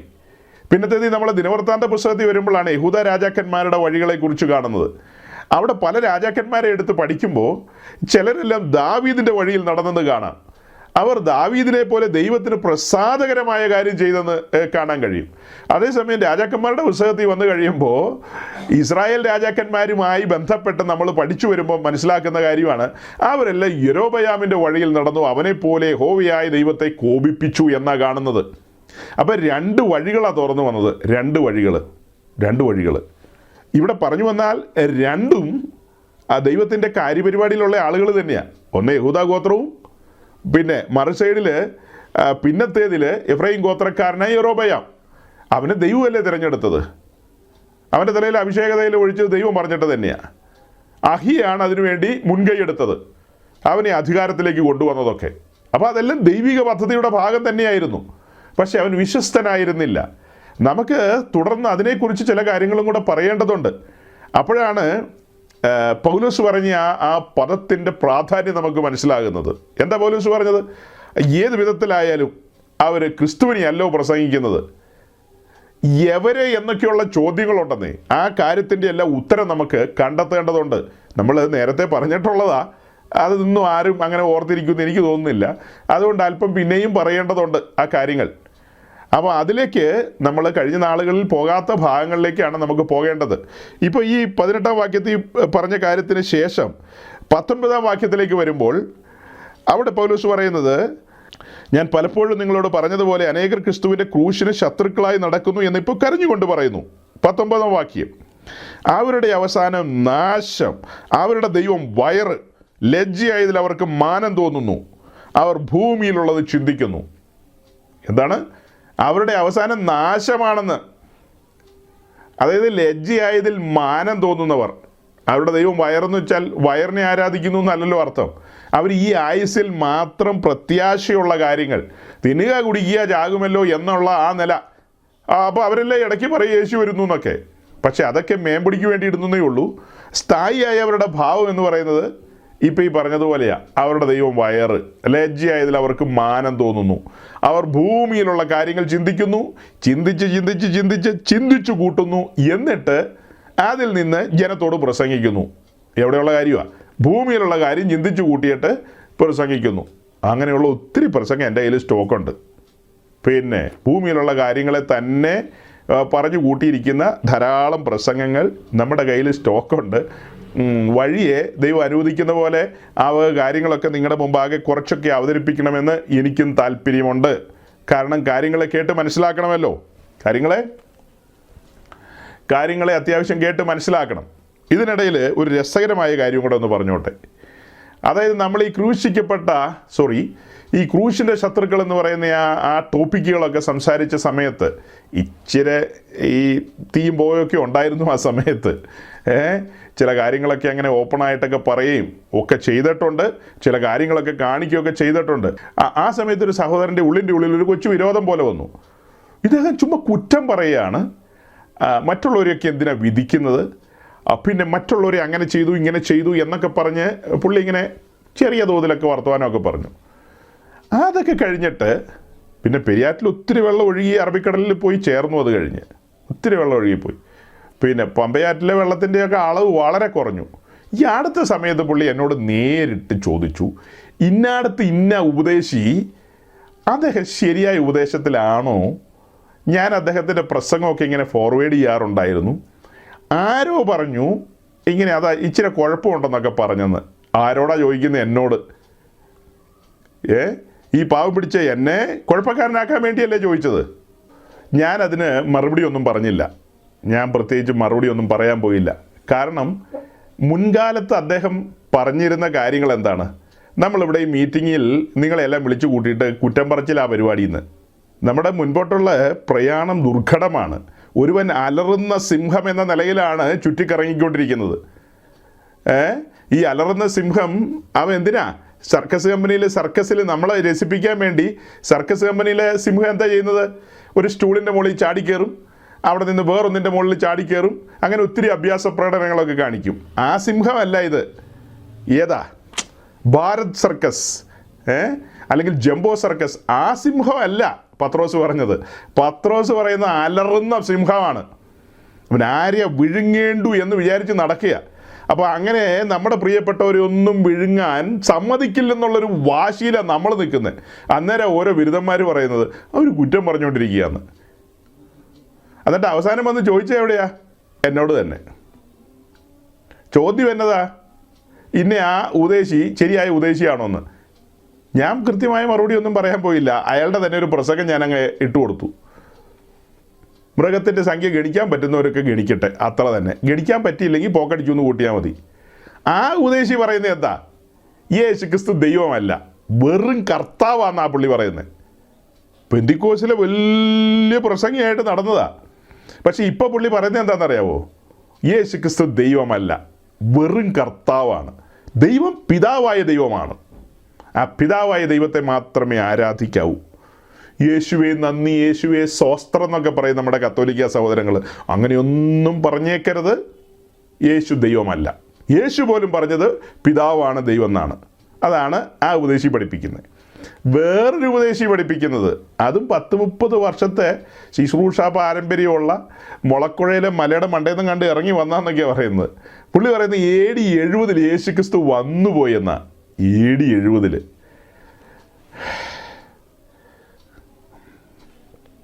അപ്പം ഞാൻ എന്തുകൊണ്ടാണ് ചിലതൊക്കെ ഇടയ്ക്ക് പറയുന്നതെന്ന് വെച്ച് കഴിഞ്ഞാൽ കുഴി ചാടാതിരിക്കട്ടെ എന്നോർത്താ. ആ പറയപ്പെട്ട ഉപദേശിക്കും സഭയുണ്ട്, അയാളുടെ കൂട്ടത്തിലും വിശ്വാസികളുണ്ട്.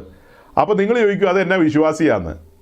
അതൊക്കെ മയക്കുവെടി വെച്ച് കഴിഞ്ഞാൽ മയങ്ങി കിടന്നോളൂ. ഏത് വിശ്വാസിയാണ് മയങ്ങാതെ കിടക്കുന്നത്? അതെല്ലാം അതിന് പറ്റിയ സൈസ് വെടികളുണ്ട്. മറ്റേ അരിക്കൊമ്പന് വെക്കുന്ന വെടി അത് വേറെ. പിന്നെ മൂന്നാറിൽ വേറെ ഒരു സാധനമുണ്ട്, പടയപ്പ. പാലക്കാട്ടേക്ക് വന്ന PT7. എല്ലാത്തിനും ഒരു ഇഞ്ചക്ഷനല്ല കൊടുക്കുന്നത്. അവരുടെ ആ തൂക്കത്തിനനുസരിച്ച് തടിക്കനുസരിച്ചാണ് ഈ മറ്റേ സാധനം ഏതാ മയക്കുവെടി കൊടുക്കുന്നത്. അങ്ങനെ ഈ മയക്കുവെടി കൊടുത്തു കഴിഞ്ഞാൽ ഏത് വിശ്വാസിയാണ് മയങ്ങാത്തത്? നിങ്ങളെയൊക്കെ വേണേൽ മയക്കിക്കളയാം, നോക്കട്ടെ. ഇപ്പം ചിലർ പറയായിരിക്കും ഇല്ല മയങ്ങില്ല ഞങ്ങൾ മയങ്ങില്ലെന്നൊക്കെയാണ് ചിലർ പറയുന്നത്. ആര് പറഞ്ഞു? നിങ്ങളെയൊക്കെ മയക്കാൻ പറ്റൂ. പിന്നെ കൊല്ലത്തേക്ക് ഇവിടുന്ന് ഒരു ഒറ്റ വെടിയൊക്കെ വെച്ചാൽ മതി, എല്ലാം കൊല്ലത്ത് പടപടാന്നിങ്ങനെ വീണ് കിടക്കുന്ന കേട്ടിട്ടില്ലേ? കൈ ഇങ്ങനെ ഒന്ന് കാണിച്ചാൽ മതി, അപ്പോൾ എല്ലാം വീണ് പോവും. പിന്നെ മയങ്ങി അങ്ങ് പോവും. ഇങ്ങനെ ആളുകളെ മയക്കി ഇട്ടിരിക്കുക ആയതുകൊണ്ട് ആ ആളുകൾ അവിടെ കിടക്കുന്നു. പിന്നെ നിങ്ങൾക്ക് എല്ലാം പിള്ളേരുണ്ടെന്നേ, ആൺപിള്ളേരും ഉണ്ട് പെൺപിള്ളേരും ഉണ്ട്. ഇതെല്ലാം പൊങ്ങി വന്നുകൊണ്ടിരിക്കുകയല്ലേ. അപ്പോൾ അതിൻ്റെ സംബന്ധകാലമൊക്കെ വരുമ്പോൾ നിങ്ങളിങ്ങനെ ആലോചിച്ച് പിടിച്ചിട്ട് ഈ പറയപ്പെട്ട പുള്ളിയുടെ അടുക്ക തന്നെ ചെല്ലുക. നിങ്ങൾക്കൊരു സ്വഭാവമുണ്ട്. എന്താ നിങ്ങളുടെ സ്വഭാവം? നിങ്ങൾ തങ്കപ്പെട്ട മനസ്സിനുടമയാണ്. അയ്യോ, ഞാൻ ആരുടെ ഒന്നും കേൾക്കില്ല, സജിപ്പാസിൻ്റെ പ്രസംഗം ഒട്ടും കേൾക്കില്ല, അയ്യോ അയാൾ കുറ്റം പറയും, ഞാൻ അങ്ങനത്തെ ഒന്നും കേൾക്കില്ല, ഞാൻ നല്ല തങ്കപ്പെട്ട വിശ്വാസിയാണ്. തങ്കപ്പെട്ട വിശ്വാസി മോളെ കൊണ്ടുപോയി അവിടെ കൊടുക്കും, അല്ലെങ്കിൽ മോൻ അവിടെ നിന്ന് പെണ്ണിനെ പൊക്കിയെടുത്തോണ്ട് വരും. അവസാനം ബർമുഡ ട്രയാങ്കിൾ. നമ്മുടെ ഈ തങ്കപ്പെട്ട വിശ്വാസി ഇങ്ങനെ ഇങ്ങനെ ഇങ്ങനെ ഇങ്ങനെ പോയി അവസാനം ബർമുഡ ട്രയാങ്കിളിൽ ചെന്ന് പെടും. Bermuda triangle. ഞങ്ങൾ ഇങ്ങനത്തെ പ്രസംഗമൊന്നും കേൾക്കില്ല, ഞങ്ങൾ മറ്റേ ആ തങ്കപ്പെട്ട പാസ്റ്ററിൻ്റെ പ്രസംഗം കേൾക്കും, ഈ തങ്കപ്പെട്ട പാസ്റ്ററിൻ്റെ പ്രസംഗം കേൾക്കും, ഞങ്ങൾ അങ്ങനെ ചാടും, ഞങ്ങൾ അങ്ങനെ തുള്ളും, ഞങ്ങൾ അങ്ങനെ ശാന്തമായിരിക്കും, ഞങ്ങൾ അങ്ങനെ പോകും. അവസാനം ബർമുഡ ട്രയാങ്കിളിൽ ചെന്ന് പെടും. അത്ര തന്നെ. നമ്മൾ എന്തുകൊണ്ടാണ് പല കാര്യങ്ങളും ഇവിടെ പറഞ്ഞത്? മനുഷ്യൻ ചതിക്കപ്പെടരുത്. ഒരൊറ്റ ആയുസ്, ആ ഒരു ആയുസ് ഈ ഭൂമിയിൽ നമ്മളറിഞ്ഞ സത്യത്തിന് വേണ്ടി നമ്മളറിഞ്ഞ ആ പ്രമാണം എന്ന് വെച്ചാൽ ചുമ്മാ പ്രമാണമല്ല, അഗ്നിമയമായ പ്രമാണമാണ്. ആ പ്രമാണത്തിന് ചുമല് കൊടുക്കാൻ വിളിക്കപ്പെട്ടവരാ. അന്നേരം കണ്ട കോമാളിത്തരം കാണിക്കുന്ന ആൾക്കാരുടെയൊക്കെ മുമ്പിൽ പോയി നിന്ന് തുള്ളാനുള്ളവരല്ല നമ്മൾ. അപ്പോസ്തല പ്രവൃത്തിയിൽ എന്താ പൗലോസ് പറയുന്നത്? ഉയ്യോ, ഒന്ന് തിരിഞ്ഞു നോക്കുക താൻ എഫെസോസിലേക്ക്. അവിടെയുള്ള ആട്ടിൻകൂട്ടത്തെ കണ്ടിട്ട് മൂപ്പന്മാരോട് പറയുകയാണ്, യേശുക്രിസ്തു തൻ്റെ സ്വന്തം രക്തത്താൽ സമ്പാദിച്ചിരിക്കുന്ന ആട്ടിൻകൂട്ടം, അതിനെ കൊടിയ ചെന്നായ്ക്കൾക്ക് വിട്ടുകൊടുക്കില്ലെന്നാണ് പറയുന്നത്. കൊടിയ ചെന്നായ്ക്കൾക്ക് എങ്ങനെയല്ലേ പറയുന്നത്? അതിൻ്റെ വില മനസ്സിലാക്കിയ മനുഷ്യൻ, ആ ആട്ടിൻകൂട്ടത്തിൻ്റെ വില മനസ്സിലാക്കിയ മനുഷ്യൻ. ആട്ടിൻകൂട്ടത്തിന് എങ്ങനെയാണ് വില വന്നത്? വിലയേറിയ രക്തത്താൽ വീണ്ടെടുത്തത് കൊണ്ടല്ലേ ഈ ആട്ടിൻകൂട്ടത്തിന് ഇത്ര വില വന്നത്, അല്ലേ? അല്ലെങ്കിൽ ഇത്ര വില വരുമോ? ഇപ്പം വിലയേറിയ രക്തത്താൽ വീണ്ടെടുക്കപ്പെട്ട ഒരു കൂട്ടം ജനത്തെ വഴി തെറ്റിക്കാൻ ആരെങ്കിലും ശ്രമിച്ചാൽ യഥാർത്ഥ ശുശ്രൂഷകർക്ക് കണ്ടു നിൽക്കാൻ കഴിയില്ല. അവർ ഒച്ച വയ്ക്കും. അവർ കുരപ്പാൻ വഹിയാത്ത ഊമനായ്ക്കളല്ല, നിദ്രാപ്രിയരായ കുരയ്ക്കാൻ വഹിയാത്ത ഊമനായ്ക്കൾ. യെശയ്യാവ് പറയുന്ന പോലെ അങ്ങനെയുള്ള ആൾക്കാരും മിണ്ടത്തില്ല. ആരെങ്കിലും മയക്കുവെടി വയ്ക്കുവോ, ആരെങ്കിലും കവർന്നുകൊണ്ട് പോവുമോ, എന്ത് വേണമെങ്കിലും ചെയ്യട്ടെ എന്ന് അവർ വിചാരിക്കും. മറ്റവർക്ക് അങ്ങനെ വിചാരിക്കാൻ കഴിയില്ല. അങ്ങനെ വിചാരിക്കാൻ കഴിയാത്തൊരു മനുഷ്യനാണ് ഈ പലപ്പോഴും പലപ്പോഴും പലപ്പോഴും പറഞ്ഞുകൊണ്ടിരിക്കുന്നത്. പലപ്പോഴും കരഞ്ഞുകൊണ്ടാണ് പറയുന്നത്. സഹോദരങ്ങളെ, ഇതെല്ലാം വഞ്ചനകളാണ്, ഇതെല്ലാം വഞ്ചനകളാണ്, ഇതെല്ലാം ജനത്തെ വഴിതെറ്റിക്കുന്ന കാര്യങ്ങളാണ്. നമ്മളിതിലേക്ക് പോകരുത് എന്ന കാര്യം. ഓക്കെ, അങ്ങനെ ഈ ഫിലിപ്പ് ലേഖനം 1-ാം അധ്യായം 3-ാം അധ്യായമാണ് നമ്മൾ കഴിഞ്ഞ നാളുകളിൽ തുറന്നു വെച്ച് ഒരു ഒരു ഒരു ഒരു ഒരു ബോധ്യത്തിലേക്ക് വന്നത്. എന്താ നമ്മുടെ മുമ്പിൽ തുറന്നു വന്നത്? 1-ാം അധ്യായത്തിലൂടെ നാം കണ്ടത് കർത്താവ് വേലയ്ക്ക് വിളിച്ച അഭിഷിക്തന്മാരെ തന്നെയാണ് കണ്ടത്. അവരുടെ രണ്ട് രീതിയിലുള്ള സ്വഭാവമാണ് അവിടെ വെളിപ്പെട്ട് കിട്ടിയത്. അതേസമയം 3-ാം അധ്യായത്തിൽ നമ്മൾ അടുത്തു നിന്ന് കണ്ടു, ഇവർ വ്യാജന്മാരാണ്, ഇവർ വഞ്ചകരാണ്, അല്ലേ? ഇവരെക്കുറിച്ചുള്ള പല കാര്യങ്ങളും നമ്മൾ പല ഭാഗത്തു നിന്ന് ആ സമയത്ത് കണ്ടെത്തിയായിരുന്നു. നിങ്ങളത് മറന്നുപോയി കാണുമോ? ഞാനൊന്നുകൂടെ ഓർമ്മിപ്പിക്കാം. അതായത് ഇവിടെ പൗലോസ്ലീഹ പറയാണ് ക്രൂശിൻ്റെ ശത്രുക്കളെക്കുറിച്ച്. ക്രൂശിൻ്റെ ശത്രുക്കളെക്കുറിച്ച് പിന്നത്തേതിൽ താൻ പറയുന്നത് അവർ ശപിക്കപ്പെട്ടവരെന്നാണ്. ഗലാത്യ ലേഖനത്തിൽ അങ്ങനെ എഴുതിയിരിക്കുന്നത്. അവർ എന്ത് സുവിശേഷം പറഞ്ഞെന്ന് പറഞ്ഞിട്ടും കാര്യമില്ല, അവർ ശപിക്കപ്പെട്ടവർ. പത്രോസ് അതിനെക്കുറിച്ച് പറയുന്നത് എന്താ? അവർ അധർമ്മികളെന്നാണ് പറയുന്നത്. 2 പത്രോസ് 3-ലുണ്ട്, അവർ അധർമ്മികളാണ്. അതായത് ക്രൂശിൻ്റെ ശത്രുക്കൾ എന്ന് പറയുന്നവർ ശപിക്കപ്പെട്ടവരാണ്, അപ്പോൾ തന്നെ അവർ അധർമ്മികളാണ്. അവരുടെ അധർമ്മ നിമിത്തം അനേകരുടെ സ്നേഹം തണുത്തു പോകുമെന്ന് മുന്നമേ നമ്മുടെ കർത്താവ് ഈശോ മിശിഹ പറഞ്ഞിട്ടുണ്ട്, അല്ലേ? അധർമ്മം പെരുകുന്നത് കൊണ്ട് അനേകരുടെ സ്നേഹം തണുത്തു പോകും. മത്തായി 24-ാം അധ്യായത്തിൽ അധർമ്മം പെരുകുന്നത് കൊണ്ട് അനേകരുടെ സ്നേഹം തണുത്തു പോകുമെന്ന് നമ്മൾ കാണുന്നുണ്ട്. അവിടെ അധർമ്മം എന്നുള്ളതിന് ഉപയോഗിക്കുന്ന ഒരു ഗ്രീക്ക് പദമുണ്ട്, അതായത് ലോലെസ് എന്നാണ്. അതായത് പ്രമാണരഹിതമായ ഒരു അന്തരീക്ഷം ഉദയം ചെയ്യും. പ്രമാണരഹിതമായ, പ്രമാണത്തിൽ രസിക്കാത്ത, തങ്ങൾക്ക് ഏൽപ്പിച്ചു കിട്ടിയ ബാറ്റൺ എറിഞ്ഞു കളയുന്ന മനുഷ്യർ, അല്ലെങ്കിൽ ബാറ്റൺ ഒരിക്കലും കയ്യേറ്റു വാങ്ങാത്ത ആൾക്കാർ, ഇത്തരക്കാരൊക്കെയാണ് ക്രൂശിൻ്റെ ശത്രുക്കളായി നടക്കുന്നത്. അപ്പോൾ ക്രൂശിൻ്റെ ശത്രുക്കളായി നടക്കുന്ന ആളുകൾ അവരവസാനം ചെന്നെത്തുന്നത് നാശത്തിലാണ്. അപ്പോൾ അവരോട് ചേർന്ന് നിൽക്കുന്ന ആൾക്കാരോ, അവരെത്ര ദശലക്ഷം ഉണ്ടെന്ന് പറഞ്ഞാലും, അവരെത്ര ആടുകയും പാടുകയും ഇവർ കൈ കാണിച്ചപ്പോൾ തലകുത്തി താഴെ വീണവരാന്ന് പറഞ്ഞാലും ഒന്നും ഒരു കാര്യവുമില്ല. ഞാൻ നിങ്ങളെ ഒരു നാളും അറിയുന്നില്ല എന്ന് പറയുന്നൊരു ദിവസം വരും. ഞാൻ നിങ്ങളെ ഒരു നാളും അറിയുന്നില്ലെന്ന്. അല്ലേ? അങ്ങനെയല്ലേ മത്തായി 7-ാം അധ്യായത്തിൽ എഴുതിയിരിക്കുന്നത്. കള്ളപ്രവാചകന്മാരെക്കുറിച്ചും വ്യാജന്മാരെക്കുറിച്ചും പറഞ്ഞിട്ട് തദനന്തരമാണ് പറയുന്നത്, ഞാൻ നിങ്ങളെ ഒരു നാളും അറിയുന്നില്ലെന്ന്. നിങ്ങൾ എൻ്റെ നാമത്തിൽ പലതും ചെയ്തിട്ടുണ്ടായിരിക്കാം, പക്ഷേ ഞാൻ നിങ്ങളെ ഒരു നാളും അറിയുന്നില്ല. എൻ്റെ വഴി എന്ന് പറയുന്നത് അതേ അധ്യായത്തിൽ കർത്താവ് പറഞ്ഞിട്ടുണ്ട്.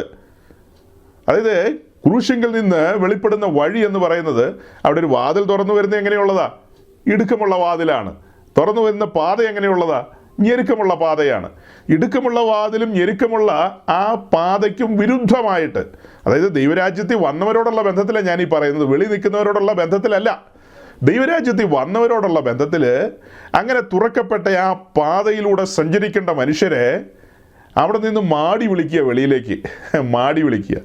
ഞാൻ അല്പം മുമ്പ് ഈ മീറ്റിങ്ങിലേക്ക് ഇങ്ങനെ ജോയിൻ ചെയ്യുന്നതിന് മുമ്പ് ഈ ചാത്തന്നൂരുള്ള ഒരു വിദ്വാൻ്റെ ഒരു പ്രസംഗം അങ്ങനെ ശ്രദ്ധിക്കുകയായിരുന്നു. അത് അവിചാരിതമായി കയറി വന്നതാണ്. ഫോണിൽ പല കാര്യങ്ങളൊക്കെ നോക്കുമ്പോൾ ചിലതൊക്കെ ഇങ്ങനെ കയറി വരുമല്ലോ. അപ്പോൾ അങ്ങനെ കയറി വന്നപ്പോൾ ഇങ്ങനെ ഒരു 2-3 മിനിറ്റ്സ് മാത്രം ഒന്ന് ശ്രദ്ധിച്ചു. നമുക്ക് സമയക്കുറവ് കാരണം അതിലേക്ക് അധികം ശ്രദ്ധിക്കാൻ പറ്റിയില്ല. പുള്ളി പറയുന്നത് 2023 ഡിസംബർ 31 പറഞ്ഞ മെസ്സേജാണ് അത്. അദ്ദേഹം പറയുന്നത് മലയാളക്കരയിലുള്ള പെന്തിക്കോസുകാരെല്ലാം കേരളം മുഴുവൻ വിലയ്ക്ക് മേടിക്കാൻ പോവുകയാണ്. പാവം യൂസഫ് അലി നാട്ടികേലം കണ്ടൊരു വലിയ വീട് പണിത് വെച്ചിട്ടുണ്ട്, അതെല്ലാം നമ്മുടെ രതീഷ് മേടിക്കും. പിന്നെ ബാക്കി അടൂർ സൈഡിലൊക്കെ ഉള്ളത് നമ്മുടെ ലിസ കൊച്ചമ്മ മേടിക്കും. പിന്നെ കൊല്ലം സൈഡിലുള്ളതെല്ലാം ലിമ കൊച്ചമ്മ മേടിക്കും. പിന്നെ അങ്ങനെ ഓരോരുത്തരും, എൻ്റെ പൊന്നെ തൃശ്ശൂർ സൈഡിലൊക്കെ ഉള്ളത് നമ്മുടെ പരദേശി മേടിക്കും. കാലടി അങ്കമാലി ദേശത്തൊക്കെ ഉള്ളത് പടയാട്ടി മേടിക്കും. അങ്ങനെ ആളുകൾ മറ്റുള്ളവരെല്ലാം വഴിയാധാരമാകും. പുള്ളി പറയുന്നത് 2024 മുഴുവനും ലാൻഡ് പർച്ചേസ് ചെയ്യുന്ന ഇയറാന്നാണ് പറഞ്ഞത്. ഇവന്മാരെല്ലാം ഇങ്ങനെ പറയുകയും ചെയ്യും. അവസാനം കൂടും കുടുക്കിയായിട്ട് ആളുകൾ ഓടുന്ന രംഗങ്ങൾ വരുമെന്നുള്ളതാണ് പേടിക്കേണ്ടത്. 2019 ഒടുക്കം പറഞ്ഞല്ലോ 2020 തകർക്കൂന്ന്. ശരിക്കും തകർത്തു. 2020 എൻ്റെ ദൈവമേ, ഒരു ഇച്ചിരി പച്ചക്കറി മേടിക്കാൻ വേണ്ടി ഞാൻ ഒരു ഊടുവഴി കൂടെ ഒന്ന് പോയതാണ്. പെട്ടെന്ന് എന്നെ പിടിച്ചു നിർത്തിയപ്പോൾ തന്നെ പോലീസുകാർക്ക് മനസ്സിലായി ഇവൻ മലയാളിയാന്ന്. ആ സമയത്ത് കൊറോണ കൊടുമ്പിരിക്കൊണ്ടിരിക്കുക കേരളത്തിൽ. കേരളം എന്ന് പറഞ്ഞാൽ അതിൻ്റെ പര്യായ പദം കൊറോണ എന്നാണ്. ഇവിടെ ഈ കർണാടകയിലൊക്കെ പോലീസുകാർ കേരളം എന്ന് കേട്ടാൽ COVID-19 എന്നാണ് ഇവിടുത്തുകാർ ചിന്തിക്കുന്നത്. അപ്പോഴാണ് ഒരു മലയാളിയായ ഞാൻ ഇച്ചിരി പച്ചക്കറി എന്തെങ്കിലും 1 ആഴ്ചയോ 2 ആഴ്ചയോ കഴിഞ്ഞു, എല്ലാം ഉണങ്ങിപ്പോയില്ലോ. 2 ആഴ്ച കഴിയുമ്പോൾ എന്തെങ്കിലും പോയി മേടിക്കണ്ടേ. അങ്ങനെ ഒരു ഊടുവഴിയിലൂടെ പോയി ഏതെങ്കിലും പച്ചക്കറിക്കട ഉണ്ടെങ്കിൽ ഇച്ചിരി മേടിച്ചേക്കാമെന്നുള്ള വിചാരത്തിൽ പോയതാ. വഴിയിലിട്ട് പിടിച്ചു കളഞ്ഞു. ഈ ബിരുദന്മാർ നമ്മളോട് പറഞ്ഞെന്താ 2020 തകർക്കൂന്ന്. എന്നെ തകർത്തില്ല. ഭാഗ്യത്തിന് പേരും ഊരും വണ്ടിയുടെ ഇതൊക്കെ ഫോട്ടോയൊക്കെ എടുത്തു വെച്ചു.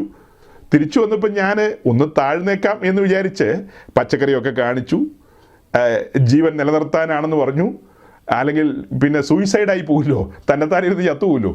അപ്പോൾ അതുകൊണ്ട് ജീവൻ നിലനിർത്താൻ വേണ്ടിയുള്ള സാധനങ്ങൾ മേടിച്ചുകൊണ്ട് വന്നതാണ് പ്രഭോ. ആ എഴുതി വെച്ചിരിക്കുന്നൊന്ന് വെട്ടിക്കളയാൻ ഉപകാരമായിരിക്കും. താഴ്മയോടെ വിനയത്തോടെ അപേക്ഷിക്കുന്നു എന്ന് പറഞ്ഞപ്പോൾ എന്താ പൊയ്ക്കോ അതൊക്കെ ചെയ്തോളാന്ന് പറഞ്ഞു. എന്തായാലും അതിൻ്റെ പേരിൽ 2-3 വർഷമായിട്ട് ഇതുവരെ ഒരു നോട്ടീസും വന്നില്ല. എഴുതിയത് വെട്ടിക്കളഞ്ഞ് കാണും, ദയ തോന്നിക്കാണും എന്നോട്. പക്ഷേ ഈ പുള്ളികൾ പറഞ്ഞെന്താ 2020 ഒന്നും പേടിക്കേണ്ട, പച്ചക്കറി മുഴുവൻ ലോറി കൊണ്ടുപോയി മേടിച്ചോ, തകർക്കും നീ, തീന്ന് മുടിയൂന്നാണ് പറഞ്ഞത്. നമ്മൾ ഇച്ചിരി 2 പച്ചമുളകോ എന്തെങ്കിലുമൊക്കെ മേടിച്ചേക്കാന്ന് ഓർത്ത് പോയതാ. പിടിച്ചു നിർത്തിയതേ പോലീസുകാരൻ. ദൂത് കേട്ട് പോയതാ ഞാൻ. വ്യാജന്മാരും വഞ്ചകരും ജനത്തെ വഞ്ചിക്കുകയാണ്. ആ വഞ്ചകരാണ് പെന്തിക്കോസുകാരുടെ പ്ലാറ്റ്ഫോമിൽ വന്ന് നിന്നിട്ട് വേഷം ധരിച്ച് നിന്നിട്ട്, അകത്ത് ചെന്നായ വേഷം കെട്ടുമായിട്ട് വന്ന് നിന്നിട്ടാണ് വലിയ പ്രസംഗം പ്രസംഗിക്കുന്നത്. ആത്മാവിൽ തിരിച്ചറിയാൻ കഴിയുന്ന ദൈവദാസന്മാർ ഈ കാലഘട്ടത്തിൽ നമ്മുടെ ഇടയിൽ കുറഞ്ഞു പോയിരിക്കുന്നു. അല്പം മുമ്പ് ഞാൻ ഞെട്ടലോടെ ഒരു സന്ദേശം വായിച്ചു. ഞാൻ വളരെ സ്നേഹിക്കുകയും ബഹുമാനിക്കുകയും ചെയ്യുന്നൊരു ദൈവദാസൻ അദ്ദേഹം എഴുതി വിട്ടിരിക്കുക, കുമ്പനാട് കൺവെൻഷനിൽ ശ്രീമാൻ പിണറായി വിജയൻ അവറുകൾ ഇന്നലെയോ മിനിഞ്ഞാന്നോ വന്ന് സംസാരിച്ചതുമായി ബന്ധപ്പെട്ട് അദ്ദേഹത്തിൻ്റെ നിരീക്ഷണമാണ് അദ്ദേഹം എഴുതി വിട്ടത്. എന്താ എഴുതി വിട്ടത്? കോരശ് എൻ്റെ ഇടയെന്ന് വലിയവനായ ദൈവം പറഞ്ഞിട്ടുണ്ട്. നെബൂഖദ്നേസർ എൻ്റെ ദാസൻ എന്ന് പറഞ്ഞിട്ടുണ്ട്. അതുപോലെ പഴയ നിയമ കാലഘട്ടത്തിൽ പല രാജാക്കന്മാരിലൂടെയും ദൈവം സംസാരിച്ചിട്ടുണ്ട്. പിണറായി വിജയനിലൂടെ ദൈവം സംസാരിച്ചെന്ന് അദ്ദേഹം പറയുന്നത്. ശ്രീമാൻ പിണറായി വിജയൻ അവിടെ നിന്ന് പറഞ്ഞത്, നിങ്ങളിങ്ങനെ ഭിന്നിച്ചൊന്നും നിൽക്കേണ്ടവരല്ല, നിങ്ങൾ ഒരുമിച്ച് നിന്ന് പോരാടണമെന്നൊക്കെയാണ് പുള്ളി പറഞ്ഞു കൊടുത്തത്. പിന്നെ നിങ്ങൾ ഒരുമിച്ച് നിന്ന് പോരാടണമെന്ന് അദ്ദേഹം പറഞ്ഞപ്പോൾ അത് എന്തുകൊണ്ട് നമുക്ക് ആത്മാവിൽ എടുത്തുകൂടാന്ന് അദ്ദേഹം ചോദിക്കുന്നത്. എൻ്റെ കർത്താവ്, നമ്മൾ ഈ പുതിയ നിയമം പഠിക്കുമ്പോൾ പുതിയ നിയമത്തിൽ ഏതെങ്കിലും ഹെരോദാവിലൂടെയോ പിലാത്തോസിലൂടെയോ അഗ്രിപ്പാവിലൂടെയോ ഫെസ്തോസിലൂടെയോ ഫേലിക്സിലൂടെയോ ഇനി വേണ്ട ബെർണിക്കയിലൂടെയോ ഏതെങ്കിലും ബെർണിക്കയിലൂടെ സംസാരിച്ചതായിട്ട് നമ്മൾ കേൾക്കുന്നില്ല.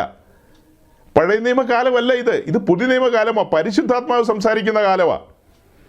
അന്ന് ഇസ്രായേലിനോട് ദൈവം ഈ പറയപ്പെട്ട ജാതീയ രാജാക്കന്മാരിലൂടെയും പലരിലൂടെയും സംസാരിച്ചിട്ടുണ്ട്. ഞാൻ നെല്ലും പതിരും തിരിക്കുക കേട്ടോ, ഒന്നും തോന്നണ്ട. അപ്പോൾ അന്നത്തെ കാലത്ത് അങ്ങനെ സംസാരിച്ചിട്ടുണ്ട്. ഇന്ന് ദൈവത്തിന് അങ്ങനെ സംസാരിക്കേണ്ട കാര്യമില്ല. ഇന്ന് തിരഞ്ഞെടുക്കപ്പെട്ട എല്ലാ വിശുദ്ധന്മാരോടും ദൈവത്തിന് തൻ്റെ ആത്മാവിലൂടെ സംസാരിക്കാൻ കഴിയും, തൻ്റെ വിശുദ്ധന്മാരിലൂടെ സംസാരിക്കാൻ കഴിയും. ഇനി മറുസൈഡിലൊരു കാര്യം കൂടി ഉണ്ട് കേട്ടോ. മറുസൈഡിലൊരു കാര്യമുണ്ട്. വ്യക്തിപരമായി ദൈവം പ്രകൃതിയിലൂടെ നമ്മോട് സംസാരിക്കും, അയൽവാസിയിലൂടെ സംസാരിക്കും, പിന്നെ നാം കടന്നു ചെല്ലുന്ന മേഖലകളിലുള്ള മനുഷ്യരിലൂടെയൊക്കെ നമ്മോട് സംസാരിക്കാൻ ദൈവം ഇടയാക്കും. പക്ഷേ ഒരാത്മീയ ശുശ്രൂഷയിൽ അന്യൊരുത്തൻ കടന്നു വന്ന് നിന്ന് അവനിലൂടെ സ്വർഗത്തിലെ ദൈവം സംസാരിക്കുമെന്ന് പറഞ്ഞാൽ മിണ്ടി പോകരുത്, വായടച്ചോണം. ഇതാരോടായി പറയുന്നേ? അത്ര ബോധമില്ലാത്തവരാണോ പെന്തിക്കോസുകാർ? തരംതിരിച്ച് പഠിച്ചോണം. എന്താ തരംതിരിച്ചത്? എന്നോടും നിങ്ങളോടും സ്വർഗത്തിലെ ദൈവം നമ്മുടെ അയൽവാസികളിലൂടെയും നമ്മൾ തൊഴിൽ ചെയ്യുന്ന മേഖലകളിലുള്ള മനുഷ്യരിലൂടെയും പലതിലൂടെയും സംസാരിക്കും. അതാ പറഞ്ഞ് പ്രകൃതിയിലൂടെയൊക്കെ ദൈവം ഇടപെടും, ദൈവിക ഇടപെടലുകളുണ്ടാകും. പക്ഷെ വിശുദ്ധന്മാരുടെ ആത്മീയ ശുശ്രൂഷകളിൽ അവരുടെ പ്ലാറ്റ്ഫോമിൽ അന്യൊരുത്തൻ കടന്നു വരാൻ ദൈവം അനുവദിക്കില്ല. എന്താ വേർപെട്ടവരുടെ വിശ്വാസം? അവരുടെ വിശ്വാസത്തിൻ്റെ രീതി, അതിൻ്റെ ഗൗരവം എന്ന് പറയുന്നത് അവരുടെ പ്ലാറ്റ്ഫോമുകളിൽ ആത്മീയ ശുശ്രൂഷകൾ ആരംഭിക്കുമ്പോൾ വരുവനായ ദൈവം ഇറങ്ങി നിൽക്കുകയാണെന്നാണ്. ജീവനുള്ള ദൈവം ഇറങ്ങി നിൽക്കുകയാണ് അവിടെ. എന്നിട്ട് ഈ ശുശ്രൂഷകന്മാരെ ഒരു പാതുകം എന്ന വണ്ണം അഥവാ ഒരു ചെരുപ്പെന്ന വണ്ണം അവരെ ചവിട്ടി നിന്നുകൊണ്ട് അവരിലൂടെ ദൈവം സംസാരിക്കുകയാണ്. ദൈവം തൻ്റെ ജനത്തോട് സംസാരിക്കുകയാണ്. ഇവിടെ ഒരു പഴയ നിയമ കാലഘട്ടത്തിലെ ഒരു പഠനമുണ്ട്. സമാഗമന കൂടാരത്തിൻ്റെ അതിപരിശുദ്ധ സ്ഥലത്ത് 2 കെരൂബുകളുടെ നടുവിൽ നിന്ന് ദൈവശബ്ദം പുറപ്പെടുന്നു. മോശ ആ ശബ്ദം കേട്ടിട്ട് വെളിയിൽ വന്ന് ജനത്തോട് സംസാരിക്കുന്നു. അതൊരു ഓൾഡ് ടെസ്റ്റ്മെന്റ് മെത്തേഡാണ്. എന്നാൽ ന്യൂ ടെസ്റ്റ്മെന്റിലേക്ക് വരുമ്പോൾ ആ പെട്ടകവും കൃപാസനവും കെരൂബും ഒക്കെ നമ്മുടെ ഉള്ളിലാണ്. ദൈവ സാന്നിധ്യം, ജീവനുള്ള ദൈവത്തിൻ്റെ സാന്നിധ്യം, ഇതിനകത്താണ് ദൈവശബ്ദം മുഴങ്ങുന്നത്. എന്നോടും നിങ്ങളോടും ദൈവത്തിന് സംസാരിക്കാൻ കഴിയും. അത് മാത്രമല്ല, നമ്മൾ ഒരുമിച്ച് കൂടുമ്പോൾ തിരഞ്ഞെടുക്കപ്പെട്ട അഭിഷിക്തന്മാർ ദൈവത്തിൻ്റെ അഭിഷിക്തന്മാരാണ്. അവർ അമേരിക്കൻ പ്രസിഡന്റിനേക്കാൾ ഉയർന്ന സ്റ്റാൻഡേർഡ് ഉള്ളവരാണ്. നിങ്ങൾ നോക്കുമ്പോൾ അവർ കീറിയമുണ്ടോ അല്ലെങ്കിൽ അവരുടെ ജോ ബൈഡൻ്റെ അത്രയും കളറൊന്നും ഇല്ലെന്നൊക്കെ നിങ്ങൾക്ക് തോന്നിക്കാണും. അതൊക്കെ വേറെ കാര്യം. പക്ഷേ ആരുടെ മേൽ വ്യാപരിക്കുന്ന അഭിഷേകമല്ല ഇവരുടെ മേൽ വ്യാപരിക്കുന്നത്. ജീവനുള്ള ദൈവത്തിൻ്റെ അഭിഷിക്ത ഗണം നിരന്നിരിക്കുമ്പോൾ സ്വർഗത്തെയാണ് അവർ റെപ്രസെൻ്റ് ചെയ്യുന്നത്. എന്നിട്ട് അവരിലൂടെ തൻ്റെ ജനത്തോട് സ്വർഗത്തിലെ ദൈവം സംസാരിക്കും. അന്യരത്തിന് അവിടെ കടന്നു വന്ന് സംസാരിക്കേണ്ട കാര്യമുണ്ടോ? ഒരു കാരണവശാലും സ്വർഗം അനുവദിക്കില്ല. ഇവിടെ പെന്തിക്കോസുകാർക്കൊരു പഠനമുണ്ട് എഫേസ് ലേഖനം 5-ാം അധ്യായത്തിൽ നിന്ന്. അതായത് സ്വർഗീയ ഗവൺമെൻറ്റും സേറ്റാനിക് ഗവൺമെൻറ്റും 2 ഗവൺമെൻറ്റുകളെ കുറിച്ച് പഠിക്കാൻ പറ്റും. എഫേസ് ലേഖനത്തിൽ തന്നെ സ്വർഗീയ ഗവൺമെൻറ്റിനെ കുറിച്ചും സൈറ്റാനിക് ഗവൺമെൻറ്റിനെ കുറിച്ചും 2 കാര്യത്തെക്കുറിച്ച് നമുക്ക് പഠിക്കാൻ കഴിയും. എഫേസ് ലേഖനത്തിൽ മാത്രമല്ല, കൊലോസ് ലേഖനം 2 കൂടെ ചേർത്ത് വെച്ച് അവിടെ 5-ാം അധ്യായത്തിലേക്ക് വരുമ്പോൾ വാഴ്ചകൾ, അധികാരങ്ങൾ, ഈ അന്ധകാര ലോകത്തിൻ്റെ അധിപതികൾ, സ്വർലോകത്തിലെ ദൃഷ്ടാത്മ സേനകൾ, ആ ഗവൺമെൻറ്റിൻ്റെ നെറ്റ്വർക്ക് എങ്ങനെയാണ്, അതിൻ്റെ പ്രവർത്തന രീതികൾ ഏതെല്ലാം വിധത്തിലാണെന്നൊക്കെ അത്യാവശ്യം തിരിച്ചറിഞ്ഞവരല്ലേ പെന്തിക്കോസുകാർ. അല്ലെ പിന്നെ അവരെങ്ങനെ പെന്തിക്കോസുകാരെന്നൊക്കെ വിളിക്കുന്നത്? എഫേസ് ലേഖനം 5-ാം അധ്യായം ഞങ്ങൾക്കറിയില്ല, ഞങ്ങൾ ഇന്നു വരെ കേട്ടിട്ടില്ല, ഞങ്ങൾ കണ്ടിട്ടില്ല, അങ്ങനെയാണോ? അങ്ങനെയൊന്നും അല്ലല്ലോ. നമ്മുടെ പൂർവന്മാർ കഴിഞ്ഞ നാളുകളിൽ ആ അധ്യായങ്ങളൊക്കെ സവിസ്തരം നമ്മോട് പ്രസംഗിച്ചിട്ടുള്ളതല്ലേ, നമ്മളെ പഠിപ്പിച്ചിട്ടുള്ളതല്ലേ. എത്രയോ ദൈവദാസന്മാർ അവരെന്താ പറഞ്ഞിട്ടുള്ളത്? നമുക്ക് പോരാട്ടമുണ്ട്, അത് ജഡരക്തങ്ങളോടല്ല, മനുഷ്യരോടല്ല, അയൽവാസികളോടല്ല, വാഴ്ചകളോടും അധികാരങ്ങളോടും. നമ്മൾ എഫേസ്യ ലേഖനം മാത്രം പഠിക്കുന്നവരല്ലല്ലോ. നമ്മൾ ദാനിയേൽ പ്രവചനം പഠിക്കും, നമ്മൾ അങ്ങനെ പല പ്രവചനങ്ങളും പഠിക്കും, എസെക്കിയേലിൻ്റെ പ്രവചനം പഠിക്കും, അങ്ങനെ പലതും പഠിക്കുന്നവരാ. അങ്ങനെയൊക്കെ പഠിക്കുമ്പോൾ നമ്മൾ യവനപ്രഭുവിനെ കാണും, പാർസി പ്രഭുവിനെ കാണും, പിന്നെ അങ്ങനെ പലതരം പ്രഭുക്കന്മാരെയൊക്കെ കാണും. ഒന്നാം സ്വർഗത്തെക്കുറിച്ച്, രണ്ടാം സ്വർഗത്തെക്കുറിച്ചും മൂന്നാം സ്വർഗത്തെക്കുറിച്ചും ഒക്കെ ചിന്തിക്കുന്നവരാ നാം. രണ്ടാം സ്വർഗത്തിൻ്റെ അധിപതിയായ ദുഷ്ടനും ദുഷ്ടൻ്റെ സൈന്യവും, അതിനെക്കുറിച്ചൊക്കെ നമുക്ക് ബോധ്യമുണ്ട്.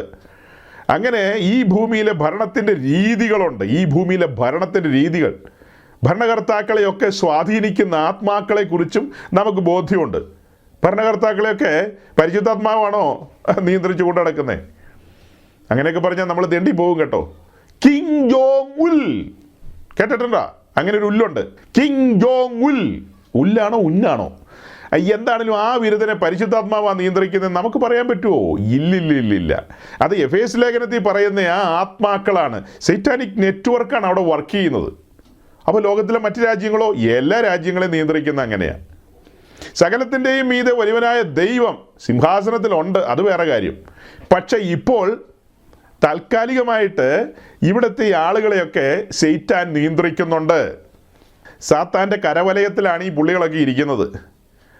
അപ്പോൾ ഈ പുള്ളികളെയൊക്കെ ഉപയോഗിച്ച് സാത്താൻ പല പല കാര്യങ്ങളും ചെയ്യും, പല പല തീരുമാനങ്ങളെടുക്കും.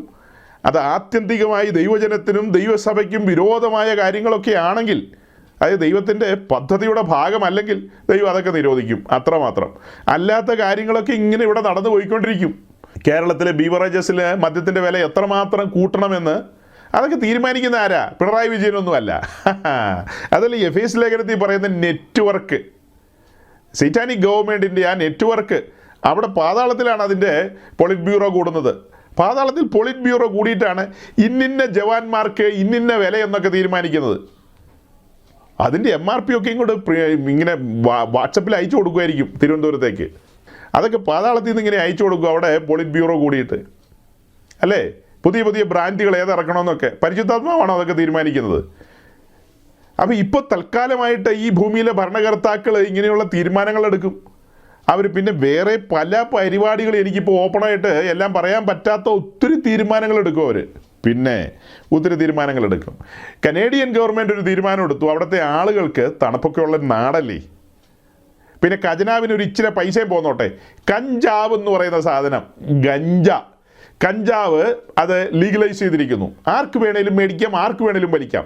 കാനഡയിലുള്ള ജസ്റ്റിൻ ട്രൂഡോയോട് പറയാണ് പരിശുദ്ധാത്മാവ്, കഞ്ചാവ് കാനഡയിൽ സുലഭമായിട്ട് കൊടുത്തേരെന്ന്. അങ്ങനെ പരിശുദ്ധാത്മാവ് പറയുമോ? അപ്പോൾ ഇപ്പോൾ പറയുന്നതും നിയന്ത്രിക്കുന്നതും ഒക്കെ വേറെ പുള്ളിയാണ്. നല്ല ഒന്നാന്തരം പവൻമാറ്റ് കത്തോലിക്കനാ ജോ ബൈഡൻ. പവൻമാറ്റ് 916 കത്തോലിക്കൻ. മാതാവിനെ വരെ ക്രൂശിക്കുന്ന. മാതാവിനെ ക്രൂശിച്ചായിരുന്നു നിങ്ങൾക്കറിയാവോ? മാതാവ് ഈ ദിവസങ്ങളിൽ ക്രൂശിക്കപ്പെട്ടുകൊണ്ടിരിക്കുക കേട്ടോ. ബേബി ചുമ്മാ ഒന്ന് പെട്ടെന്ന് കാണിച്ചേക്കാവോ? മാതാവ് ക്രൂശിക്കപ്പെട്ടുകൊണ്ടിരിക്കുക എന്നുള്ളത് നമ്മുടെ ഈ ജനം ഒന്ന് അറിഞ്ഞോട്ടെ. പണ്ട് ഇവരൊക്കെ വിചാരിച്ചിരുന്ന യേശു ക്രിസ്തുവോ ക്രൂശിക്കപ്പെട്ടെന്നാ. അങ്ങനെയല്ല. ഈ മാതാവ് ക്രൂശിക്കപ്പെട്ടില്ലായിരുന്നെങ്കിൽ ലാലു പാസ്റ്റനും രതീഷ് ഒന്നും ചിരിക്കില്ലായിരുന്നു, ബാക്കി ഇവിടെ ഇരിക്കുന്ന പുള്ളിക്കാരികളൊന്നും ചിരിക്കില്ലായിരുന്നു എന്നുള്ളതാണ് അവർ പറയുന്നത്. നമുക്ക് എന്ത് ചെയ്യാം, സഹതപിക്കുക മാർഗമുള്ളൂ. ആട്ടെ, അപ്പോൾ പറഞ്ഞു വന്നത് എന്താ? മാതാവിനെയൊക്കെ വിട്ടേക്കാം. അത് ഇടയ്ക്ക് ഒരു ടെൻഷൻ ഫ്രീ ആകാൻ വേണ്ടി പറഞ്ഞതേ ഉള്ളൂ. ടെൻഷൻ ഫ്രീ ആകാൻ വേണ്ടി. ടെൻഷനിലേക്ക് പോകരുത് നിങ്ങൾ. ഞാൻ പിണറായി വിജയൻ്റെ ശത്രുവല്ല, ഉമ്മൻചാണ്ടിയുടെയും ശത്രുവല്ല, നരേന്ദ്രമോദിയുടെ ഒട്ടും ശത്രുവല്ല. ഞാൻ ഇന്നിപ്പോൾ ഒരു ഹൈന്ദവ സഹോദരനോട് പറഞ്ഞിട്ടിരിക്കുക, 2024 നരേന്ദ്രമോദി വരുന്നതിൽ താങ്കൾക്ക് വിരോധമാണോ എന്ന് ചോദിച്ചപ്പോൾ ഞാൻ പറഞ്ഞു, എൻ്റെ പൊന്നു ചങ്ങാതി, എനിക്ക് ഒരു വിരോധമില്ല. അങ്ങനെ ഞങ്ങൾ സംസാരിക്കാനുണ്ടായ കാരണം എന്തെന്ന് ചോദിച്ചാൽ, നരേന്ദ്രമോദി ഇപ്പോൾ നാട്ടിൽ വന്നൊരു വിവാഹമൊക്കെ ആശീർവദിച്ചു. അപ്പം അദ്ദേഹം ഒരു സന്യാസി ആയതുകൊണ്ടാണ് അങ്ങനെ ചെയ്തതെന്ന് പറഞ്ഞു. അപ്പം ഞാൻ പറഞ്ഞു, ഞാൻ ഈ രാജ്യത്തിൻ്റെ പ്രജയാണ്, ഞാൻ കേട്ടില്ലല്ലോ പുള്ളി സന്യാസി ആയത്. പുള്ളി ഇന്ത്യയുടെ പ്രധാനമന്ത്രിയാണെന്ന് കേട്ടിട്ടുണ്ട്. അപ്പോൾ അദ്ദേഹം പറഞ്ഞു അതുകൊണ്ട് ഭാര്യയൊക്കെ ഉപേക്ഷിച്ച് പുള്ളി പിന്നത്തേത് സന്യാസിയായി എന്ന് പറഞ്ഞു. അപ്പം ഞാൻ പറഞ്ഞു, സന്യാസിമാർ നടക്കുന്ന രീതിയിലല്ലല്ലോ പുള്ളി നടക്കുന്നത്. പുള്ളിക്കാരൻ അങ്ങനെ 5000 രൂപയുടെ കോട്ടൊന്നും അല്ല, 10 ലക്ഷത്തിൻ്റെ കോട്ടൊക്കെ ഇടുന്നത്. സന്യാസി അങ്ങനെയാണോ എന്ന് ചോദിച്ചു. അപ്പോഴാണ് പുള്ളി പറഞ്ഞു, നിങ്ങൾക്ക് അദ്ദേഹത്തോട് ദേഷ്യമാണോ എന്ന് ചോദിച്ചു. ഒരിക്കലുമില്ല. 2024 ആ സന്യാസി എന്നെ ഭരിച്ചാലും എനിക്ക് വിരോധമില്ല. എനിക്ക് ഒരു പ്രധാനമന്ത്രി വേണമെന്നൊരു ഷാഠ്യമേ ഉള്ളൂ. അത് ഇന്ന പുള്ളിന്നൊന്നും നിർബന്ധമില്ല. ഇനി വേറെ ഏത് സന്യാസി വന്നാലും വിരോധമില്ല. കുംഭമേളയ്ക്ക് പോകുന്ന അഘോരി സന്യാസി വന്നാലും ഞാൻ തൃപ്തനാണ്. പക്ഷേ ഈ നിർബന്ധം ഇത്രയേ ഉള്ളൂ, എനിക്ക് ഒരു പ്രധാനമന്ത്രിനെ വേണം. അത് 2024 എല്ലാവരും കൂടി തരണം. പ്രധാനമന്ത്രിയെ തരില്ലെന്ന് പറയരുത്. അപ്പം ഞാൻ അത്ര വളരെ സിമ്പിളായ മനുഷ്യനാണ്. എനിക്ക് ആരോടും വിരോധമില്ല. ഉണ്ടോ? അങ്ങനെ ഈ മനുഷ്യനോട് വിരോധമില്ല, പിന്നെ പിണറായി വിജയനോട് വിരോധമുണ്ടോ? പക്ഷെ ഓർക്കണം, അഭിഷിക്തന്മാരിയ്ക്കുന്നിടത്ത് വന്ന് ഞാൻ ഈ പറഞ്ഞ ആ തത്വങ്ങൾ ഞാൻ വിശദീകരിച്ചിട്ടില്ല കേട്ടോ. ചുമ്മാ 1-2 വാക്കുകളെ പറഞ്ഞിട്ടുള്ളൂ. നിന്ന് വിശദീകരിക്കേണ്ട കാര്യങ്ങളാണ് അതൊക്കെ. നിന്ന് വിശദീകരിക്കേണ്ട കാര്യങ്ങളാണ്. അതായത് ഈ 1-ാം അധ്യായത്തിൽ പറയുന്ന ആൾക്കാരുണ്ടല്ലോ ഫിലിപ്പി ലേഖനത്തിൽ, ഏത് വിധത്തിലാണെങ്കിലും ക്രിസ്തുവിനെ പ്രസംഗിക്കുന്നു എന്ന് പറയുന്നവർ, അത്തരക്കാർ ഈ 3-ാം അധ്യായത്തിലെ ആളുകളുമായിട്ട് കൂട്ടുകൂടും. ടൈയപ്പ് എന്ന് പറയും, ടൈയപ്പ്. ക്രൂശിൻ്റെ ശത്രുക്കളുമായിട്ട് ഈ പുള്ളികൾ എന്ത് ചെയ്യും? കൂട്ടുകൂടി കഴിയുമ്പോൾ പിന്നെ ബോധം നശിക്കും. ബോധം നശിച്ചു കഴിയുമ്പോഴാണ് ഈ പറഞ്ഞ രീതിയിൽ ഇത്തരം ആളുകളൊക്കെ, ഭരണാധികാരികളെയൊക്കെ വിളിച്ചു കൂട്ടിയിട്ട് അവർക്കും സ്തുതി പറയും, ഇവർക്കും സ്തുതി പറയും. 2 കൂട്ടരും അങ്ങോട്ടും ഇങ്ങോട്ടും എന്ത് ചെയ്യും? ഒരു പാലം അങ്ങിടും. ഒരു പാലം. ഒരു ദൈവദാസൻ എഴുതിയ ഒരു കുറിപ്പ് ഞാനിന്ന് സന്ധ്യയ്ക്ക് വായിക്കാനിടയായി. അതായത് മേലാൽ സംഭവിപ്പാനുള്ള കാര്യമാണ് പുള്ളി പറഞ്ഞത്. പെന്തിക്കോസുകാരുടെ കൺവെൻഷനിൽ ഇവർ വന്ന് അതിനെ ബ്ലസ് ചെയ്തിട്ട് പോവും. അവരുടെ പാർട്ടി കോൺഗ്രസ്, നമ്മുടെ ജനറൽ സെക്രട്ടറിമാരും പ്രസിഡന്റുമാരും, അതായത് നമ്മുടെ സംഘടനയുടെ പ്രസിഡന്റുമാരൊക്കെ ഉണ്ടല്ലോ, ലീഡേഴ്സ്, അവർ ചെന്ന് പാർട്ടി കോൺഗ്രസ് പ്രാർത്ഥിച്ച് ആരംഭിക്കുന്നു. അതായത് ഒരു 5-6 വർഷം കഴിഞ്ഞിട്ടുള്ള കാര്യം പറയുന്നത്. എനിക്ക് ആശ്ചര്യമായിപ്പോയി അതൊക്കെ കേട്ടപ്പോൾ, തികച്ചും ആശ്ചര്യമായിപ്പോയി. സഹോദരങ്ങളെ, പറഞ്ഞു വരുന്നതിൻ്റെ സാരം എന്താ? വിശുദ്ധന്മാർ നെല്ലും പതിരും ഒക്കെ തിരിച്ചറിയാൻ പഠിക്കണം. കാര്യങ്ങളെ തരംതിരിച്ച് പഠിച്ചുകൊള്ളണം. അതായത് നമ്മൾ ഭരണാധികാരികളെ ബഹുമാനിക്കുന്നവരാണ്. ലോകത്തിൽ പല മതങ്ങളുണ്ട്, പല സംവിധാനങ്ങളുണ്ട്. അതിൽ ക്രിസ്ത്യാനികൾ എന്ന് പറയുന്ന ഒരൊറ്റ വർഗ്ഗമാണ് ഭരിക്കുന്ന ഭരണാധികാരികളെ സ്നേഹിക്കുകയും ബഹുമാനിക്കുകയും അവർക്ക് വേണ്ടി പ്രാർത്ഥിക്കുകയും ചെയ്യുന്നത്. അല്ലെങ്കിൽ അതാത് രാഷ്ട്രീയ പാർട്ടികൾ പ്രാർത്ഥിക്കുകയോ പൂജിക്കുകയോ ഒക്കെ ചെയ്യുമായിരിക്കും. ഇതങ്ങനെയല്ല. അവൻ എന്നാ മൂർഖനാന്ന് പറഞ്ഞാലും നമ്മൾ അവരെ ബഹുമാനിക്കും, നമ്മൾ അവർക്ക് വേണ്ടി പ്രാർത്ഥിക്കും, അവരെ ആദരിക്കും. പക്ഷെ നമ്മുടെ കൺവെൻഷനുകളിൽ പ്രസംഗിക്കാനൊന്നും നമ്മൾ അവസരം കൊടുക്കില്ല. കാരണം നമ്മൾ അവർക്ക് അവസരം കൊടുത്താൽ ജീവനുള്ള ദൈവം അവിടെ നിന്ന് ഇറങ്ങിപ്പോകും. എന്നാൽ നീ പിണറായി വിജയനെ കൊണ്ട് പ്രസംഗിപ്പിക്കടാന്ന് പറയും. ജനം ദൈവശബ്ദം കേൾക്കാനാണ് വന്നിരിക്കുന്നത്. ഈ യാത്രയിൽ ജനത്തെ നടത്താൻ വേണ്ടി ദൈവം തൻ്റെ അഭിഷിക്തന്മാരിലൂടെ സംസാരിക്കും, മാറി സംസാരിക്കും. അതിനിടയിൽ പിണറായി വിജയനല്ല, ഇനി ബെഞ്ചമിൻ നെതന്യാഹു അല്ല, ജോ ബൈഡൻ അല്ല, ട്രംപോ ആര് വന്നാലും കൊള്ളാം. അവരൊക്കെ അതാത് ഇരിപ്പിടങ്ങളിൽ ഇരുന്ന് കേട്ടിട്ട് പൊക്കോളുക. അതേസമയം പെന്തിക്കോസുകാർ വല്ലോ കല്യാണ മണ്ഡപം ഉണ്ടാക്കുകയോ, വല്ലോ സ്കൂള് വെക്കുകയോ, കോളേജ് വെക്കുകയോ, അല്ലെങ്കിൽ വല്ലോ ഊട്ടുശാല ഉണ്ടാക്കുകയൊക്കെ ചെയ്താൽ, അവർ വന്ന് ഉദ്ഘാടനം ചെയ്യുകയോ വർത്തമാനം പറയുകയോ ഒക്കെ ചെയ്താൽ നോ പ്രോബ്ലം. പെന്തിക്കോസുകാരുടെ കൺവെൻഷനുകളാകട്ടെ, ഉപവാസ പ്രാർത്ഥനകളാകട്ടെ, ഉണർവ് യോഗങ്ങളാകട്ടെ, മറ്റ് യോഗങ്ങളാകട്ടെ, ദൈവവചനം ഘോഷിക്കുന്ന ഇടങ്ങളിൽ അന്യൊരാൾക്ക് പ്രവേശനമില്ല. അന്യൊരാൾക്ക് അവിടെ കടന്നു വരാൻ കഴിയില്ലെന്നേ. അങ്ങനെ കടന്നു വന്നാൽ ഞാൻ ഈ പറഞ്ഞ പോലത്തെ കാര്യങ്ങളാവും. ആത്മീയ ശുശ്രൂഷയുമായിട്ട് ഇതൊന്നും കൂട്ടിക്കുഴയ്ക്കരുത്. ആത്മീയ ശുശ്രൂഷ വേറെ, മറ്റു കാര്യങ്ങൾ വേറെ. ഇതെല്ലാം കൂടെ കൂട്ടിക്കുഴച്ചിട്ട് ആളുകൾ ചിന്തിക്കും, അങ്ങനെ വാക്യമുണ്ടല്ലോ, ഇങ്ങനെ വാക്യമുണ്ടല്ലോ എന്നൊക്കെ. അതാത് വാക്യങ്ങളെ അതാത് സ്ഥലത്ത് നിർത്തിക്കൊണ്ട്, അതിൻ്റെ സന്ദർഭം മനസ്സിലാക്കിക്കൊണ്ട്, അതിൻ്റെ ഉദ്ദേശശുദ്ധി മനസ്സിലാക്കിക്കൊണ്ട് വ്യാഖ്യാനിക്കാൻ പഠിക്കണം, ഗ്രഹിക്കാൻ പഠിക്കണം. അല്ലാതെ എല്ലാം കൂടി അവിയിലാക്കരുത്, കൂട്ടിക്കുഴയ്ക്കരുത്. അപ്പോൾ ഇന്ന് അങ്ങനെ ഒരു കൂടിക്കുഴഞ്ഞൊരു കാലഘട്ടമാണ് സഹോദരങ്ങളെ, കൂടിക്കുഴഞ്ഞൊരു കാലഘട്ടമാണ്. അങ്ങനെ കൂടിക്കുഴഞ്ഞൊരു കാലഘട്ടത്തിൽ 2 വാക്യം കൊണ്ട് നിങ്ങളുടെ മുമ്പിൽ കൊണ്ടുവന്നിട്ട് ഞാൻ ഇന്നങ്ങ് അവസാനിപ്പിക്കാം. എന്നിട്ട് ഞാൻ 1-2 വീഡിയോസൊക്കെ കാണിക്കാൻ ഫെബിയായിട്ട് ചട്ടം കെട്ടിയിരുന്നു. എന്നാൽ സമയം പോയതുകൊണ്ട് അത് അടുത്ത ആഴ്ചയിലേക്ക് ഞാൻ പെൻഡിങ് വെക്കുകയാണ്. ഇന്ന് ഒത്തിരി നാളുകൾക്ക് ശേഷമല്ലേ, ഒരു 5-6 മാസങ്ങൾക്ക് ശേഷമല്ലേ ക്രൂശിൻ്റെ ശത്രുക്കളുമായിട്ട് നമ്മൾ അടുത്ത് നിന്നത്. അതുകൊണ്ട് ഇച്ചിരി ആമുഖങ്ങളും ഇച്ചിരി റിവിഷനും ഇച്ചിരി പഴയ ചരിത്രമൊക്കെ പറയേണ്ടി വന്നു. അടുത്ത ആഴ്ച നമുക്ക് കുറച്ച് മുന്നോട്ട് കടന്നു പോകാം. ലൂക്കോസിൻ്റെ സുവിശേഷം 9-ാം അധ്യായത്തിൻ്റെ 49-ഉം 50-ഉം വാക്യങ്ങളൊന്ന് വായിച്ചു. നാഥ, ഒരുത്തൻ നിന്റെ നാമത്തിൽ ഭൂതങ്ങളെ പുറത്താക്കുന്നത് ഞങ്ങൾ കണ്ടു. ഞങ്ങളോടുകൂടി നിന്നെ അനുഗമിക്കാൻ അവനെ വിരോധിച്ചു എന്ന് യോഹന്നാൻ പറഞ്ഞതിന് യേശു അവനോട്, വിരോധിക്കരുത്, നിങ്ങൾക്ക് പ്രതികൂലമല്ലാത്തവൻ നിങ്ങൾക്ക് അനുകൂലമല്ലോ എന്ന് പറഞ്ഞു. ഇത് വളരെ വിശ്വപ്രസിദ്ധമായൊരു വാക്യമാണ്. ഈ വാക്യം ഒത്തിരി ആളുകൾ സന്ദർഭം ഗ്രഹിക്കാതെ എടുത്ത് സംസാരിച്ചുകൊണ്ട് വരും. ഇത് എങ്ങനെയാണ് പറഞ്ഞു തുടങ്ങുന്നത്? നാഥ, ഒരുത്തൻ നിന്റെ നാമത്തിൽ ഭൂതങ്ങളെ പുറത്താക്കുന്നത് ഞങ്ങൾ കണ്ടു. അതായത് ഞങ്ങളുടെ യാത്രയിൽ അങ്ങനെ ഒരു കാര്യം കണ്ടു. അവൻ ഞങ്ങളോടുകൂടെ നിന്നെ അനുഗമിച്ചില്ല. ആ കാരണത്താൽ ഞങ്ങൾ അവനെ വിരോധിച്ചു. എന്നുവെച്ചാൽ ഞങ്ങൾ അവനോട് എതിർപ്പ് പ്രകടിപ്പിച്ചു. അങ്ങനെ അവർ പറഞ്ഞു കഴിഞ്ഞപ്പോൾ യേശുക്രിസ്തു മറുപടി പറയുകയാണ് 50-ാം വാക്യത്തിൽ. എന്താ 50-ാം വാക്യത്തിൽ പറഞ്ഞത്? ഞങ്ങൾ അവനെ വിരോധിച്ചു എന്ന് യോഹന്നാൻ പറഞ്ഞപ്പോഴാണ് കർത്താവ് പറയുന്നത്, അങ്ങനെ വിരോധിക്കരുത്, നിങ്ങൾക്ക് പ്രതികൂലമല്ലാത്തവൻ നിങ്ങൾക്ക് അനുകൂലമല്ലോ എന്ന് പറഞ്ഞു. അതായത് നമ്മുടെ നാട്ടിൽ തെറ്റായ ദൈവവചനം പ്രസംഗിച്ച് നടക്കുന്ന ഒത്തിരി ആൾക്കാരുണ്ട്. അല്ലെങ്കിൽ തെറ്റായ ശുശ്രൂഷയിൽ, വേറെ അഭിഷേകത്തിൽ നിന്നുകൊണ്ട് വേറെ ആത്മാവിൽ ശുശ്രൂഷിക്കുന്ന ആൾക്കാരുണ്ട്. അത്തരക്കാരെക്കുറിച്ച് നമ്മുടെ ആൾക്കാർ പറയുന്നതാണ്, അവർ നമുക്ക് പ്രതികൂലമല്ലല്ലോ, അവർ നമുക്ക് അനുകൂലമല്ലോ, പിന്നെ എന്തിനാ ഇങ്ങനെയൊക്കെ നിങ്ങൾ വർത്തമാനം പറയുന്നത് എന്നാണ് ഇവർ ചോദിക്കുന്നത്. അങ്ങനെ ചോദിച്ചാൽ നമുക്കത് അംഗീകരിക്കാൻ പറ്റുമോ സഹോദരങ്ങളെ? ഈ ഒരു വാക്യം വെച്ചിട്ട് മാത്രമല്ലല്ലോ സംസാരിക്കേണ്ടത്. ഒരു ക്രിസ്ത്യാനി വചനം പഠിക്കുന്നത് എങ്ങനെയാണ്? ആ വിഷയവുമായി ബന്ധപ്പെട്ട് ബൈബിൾ എന്തു പറയുന്നു എന്നുവെച്ചാൽ അതിൻ്റെ ഒരു ആകെത്തുക എടുക്കണം. പുതിയ നിയമം എന്തു പറയുന്നു, ആ പുസ്തകം എന്തു പറയുന്നു, ആ ചാപ്റ്റർ എന്തു പറയുന്നു, ഇങ്ങനെയൊക്കെ നോക്കി മനസ്സിലാക്കിയിട്ടല്ലേ അതിൻ്റെ ഒരു പൂർണ്ണ ഉത്തരത്തിലേക്ക് നമ്മൾ എത്തിച്ചേരുന്നത്. ഈ 9-ാം അധ്യായം തുടങ്ങുമ്പോൾ തന്നെ നമ്മൾ കാണുന്ന കാര്യം, അവൻ പന്തിരുവരെ അടുക്കൽ വിളിച്ചു, സകല ഭൂതങ്ങളുടെ മേലും വ്യാധികളെ സൗഖ്യമാക്കുവാനും അവർക്ക് അധികാരവും ശക്തിയും കൊടുത്തു. ദൈവരാജ്യം പ്രസംഗിപ്പാനും രോഗികളെ സൗഖ്യം വരുത്തുവാനും ഒക്കെ ആയിട്ട് അവരെ പറഞ്ഞയച്ചു. വഴിയിൽ എങ്ങനെ ആയിരിക്കണം എന്നുള്ള കാര്യമൊക്കെ അവിടെ തുടക്കത്തിൽ പറയുന്നത്. അങ്ങനെ പല കാര്യങ്ങളും പറഞ്ഞ് വന്നിട്ട് പിന്നീട് അവർ തിരിച്ചു വരുന്നൊക്കെ ഉണ്ടല്ലോ. തിരിച്ചു വന്ന് അവരുടെ ശുശ്രൂഷയിൽ സംഭവിച്ച കാര്യങ്ങളൊക്കെ പറയുന്നുണ്ട്. ഇങ്ങനെയൊക്കെ ഭൂതങ്ങൾ പുറത്തായി പല കാര്യങ്ങളും പറയുന്നുണ്ട്. അപ്പോൾ ഇങ്ങനെ സഞ്ചരിച്ചു പോയ കൂട്ടത്തിൽ കർത്താവ് ഇവരെ പന്തിരുവരെ മാത്രമല്ല അയച്ചത്. ഇവിടെ ഇങ്ങനെ കണ്ടാലും വേറെ ഭാഗങ്ങളും കൂടെ ചേർത്ത് വെച്ച് പഠിക്കുമ്പോൾ നമുക്ക് മനസ്സിലാകും, ഏതാണ്ട് 70-ലധികം ആളുകളെ, ശിഷ്യന്മാരെ കർത്താവ് പറഞ്ഞയക്കുന്നുണ്ട്. അപ്പോൾ എല്ലാവരും അങ്ങോട്ടും ഇങ്ങോട്ടും ഒക്കെ അറിയണമെന്നൊന്നുമില്ല. പല സന്ദർഭത്തിൽ പല സ്ഥലങ്ങളിലൂടെയൊക്കെ ആയിരിക്കുമല്ലോ പലരും സഞ്ചരിച്ചു പോകുന്നത്. അങ്ങനെ വല്ലതും ആയിരിക്കാം ഒരു പക്ഷേ. എന്തായാലും യോഹന്നാൻ ഇടിമക്കളാണല്ലോ, ഇടിമക്കൾ. യാക്കോബും യോഹന്നാനും ആരാ? ഇടിമക്കളാണ്, ചില്ലറ പുള്ളികളല്ല.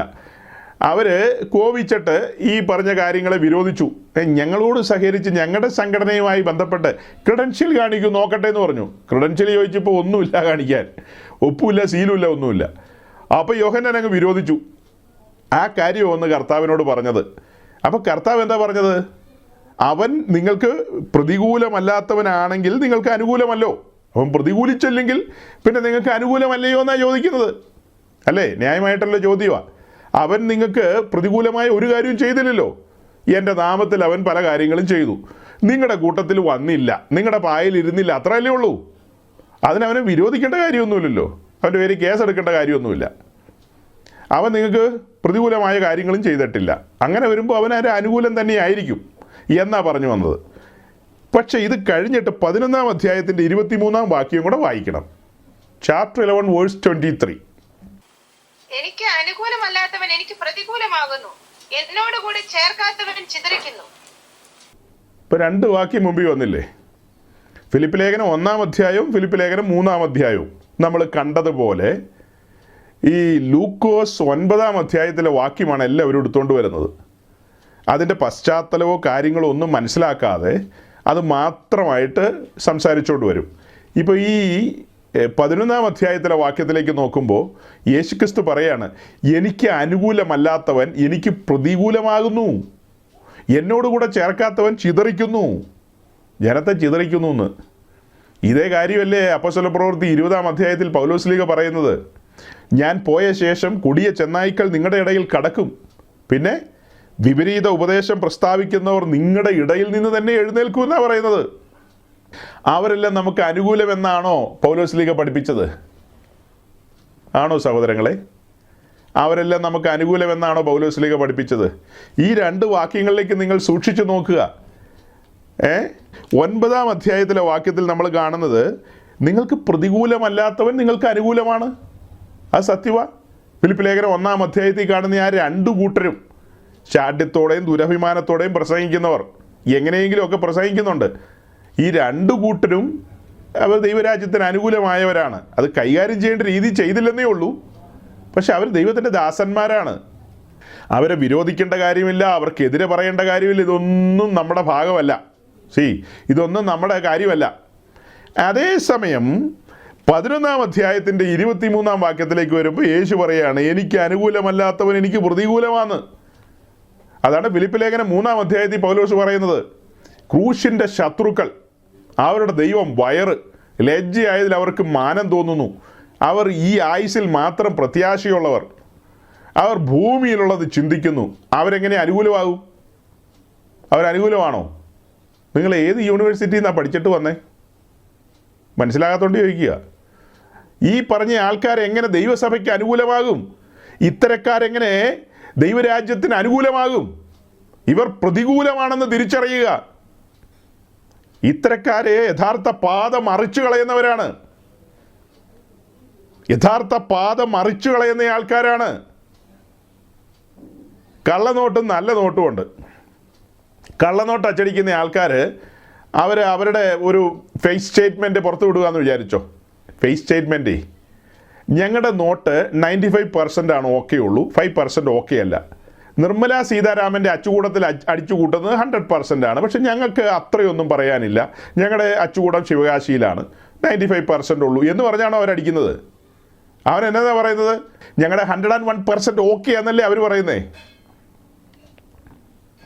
അല്ലാതെ ഞങ്ങളുടെ വ്യാജ നോട്ടാന്ന് പറഞ്ഞാണ് അവർ പുറത്തേക്ക് വിടുന്നത്. അവരെന്നെ കഷ്ടപ്പെട്ടിട്ടാണെന്നറിയാമോ അതിലെ ആ കമ്പിയൊക്കെ വെച്ച് പിടിപ്പിക്കുന്നത്. ഒരു കമ്പി അതിനിടയ്ക്കൂടെയൊക്കെ പോകുന്നില്ലേ? ആ ഗാന്ധി അപ്പൂപ്പനെയൊക്കെ എന്ത് പാടുപെട്ടിട്ട് ആ പാവങ്ങൾ അതിനകത്ത് ഈ പിടിപ്പിക്കുന്നതെന്നുള്ളത് തമ്പുരാന് മാത്രമേ അറിയാവുള്ളൂ. വളരെ കഷ്ടം സഹിച്ചിട്ടാണ് ഈ കള്ളനോട്ടുണ്ടാക്കുന്നത്. അല്ലാതെ ഈസി അല്ല, നിങ്ങൾ ധരിക്കുന്ന പോലെയല്ല. വളരെ കഷ്ടം സഹിച്ചിട്ട് ആ സാധുക്കൾ ഇതൊക്കെ ഉണ്ടാക്കുന്നത്. ഇവരിത്ര കഷ്ടം സഹിച്ചിട്ട് ഉണ്ടാക്കുന്നു എന്ന കാരണത്താലും 99.99% ഓക്കെ ആയതുകൊണ്ട് നമുക്കത് സ്വീകരിക്കാൻ പറ്റുമോ? നിങ്ങൾ ചിന്തിക്കുക. 99.99% ഓക്കെയാണ്, അതുകൊണ്ട് സ്വീകരിക്കാൻ പറ്റുമോ? ഇപ്പോൾ എനിക്കൊരു 5-8 വാക്യങ്ങൾ വായിക്കാനുണ്ട്, പക്ഷെ സമയമില്ലാത്തതുകൊണ്ട് ഞാൻ വായിക്കുന്നില്ല. നെക്സ്റ്റ് വീക്ക് ആ വാക്യങ്ങളിലേക്ക് കർത്താവ് അനുവദിച്ചാൽ നമുക്ക് പോകാം. ഇവിടെ നിന്നുകൊണ്ട് സംസാരിക്കേണ്ടതുണ്ട് നിശ്ചയമായും. അപ്പോൾ ഇവിടെ 11-ാം അധ്യായത്തിൽ പറയുന്ന വാക്യം, എനിക്ക് അനുകൂലമല്ലാത്തവൻ എനിക്ക് പ്രതികൂലമാകുന്നു. എൻ്റെ സുവിശേഷത്തോട് മര്യാദ പുലർത്താത്തവൻ, അതായത് ഞങ്ങൾ നിങ്ങളോട് അറിയിച്ച സുവിശേഷത്തിന് വിരുദ്ധമായി സുവിശേഷം പറയുന്നവർ, അത്തരക്കാരെക്കുറിച്ച് എനിക്ക് 1 പത്രോസ് 1-ാം അധ്യായത്തിൽ നിന്നും 5-ാം അധ്യായത്തിൽ നിന്നും ആയിരുന്നു ഇന്ന് സംസാരിക്കേണ്ടിയിരുന്നത്.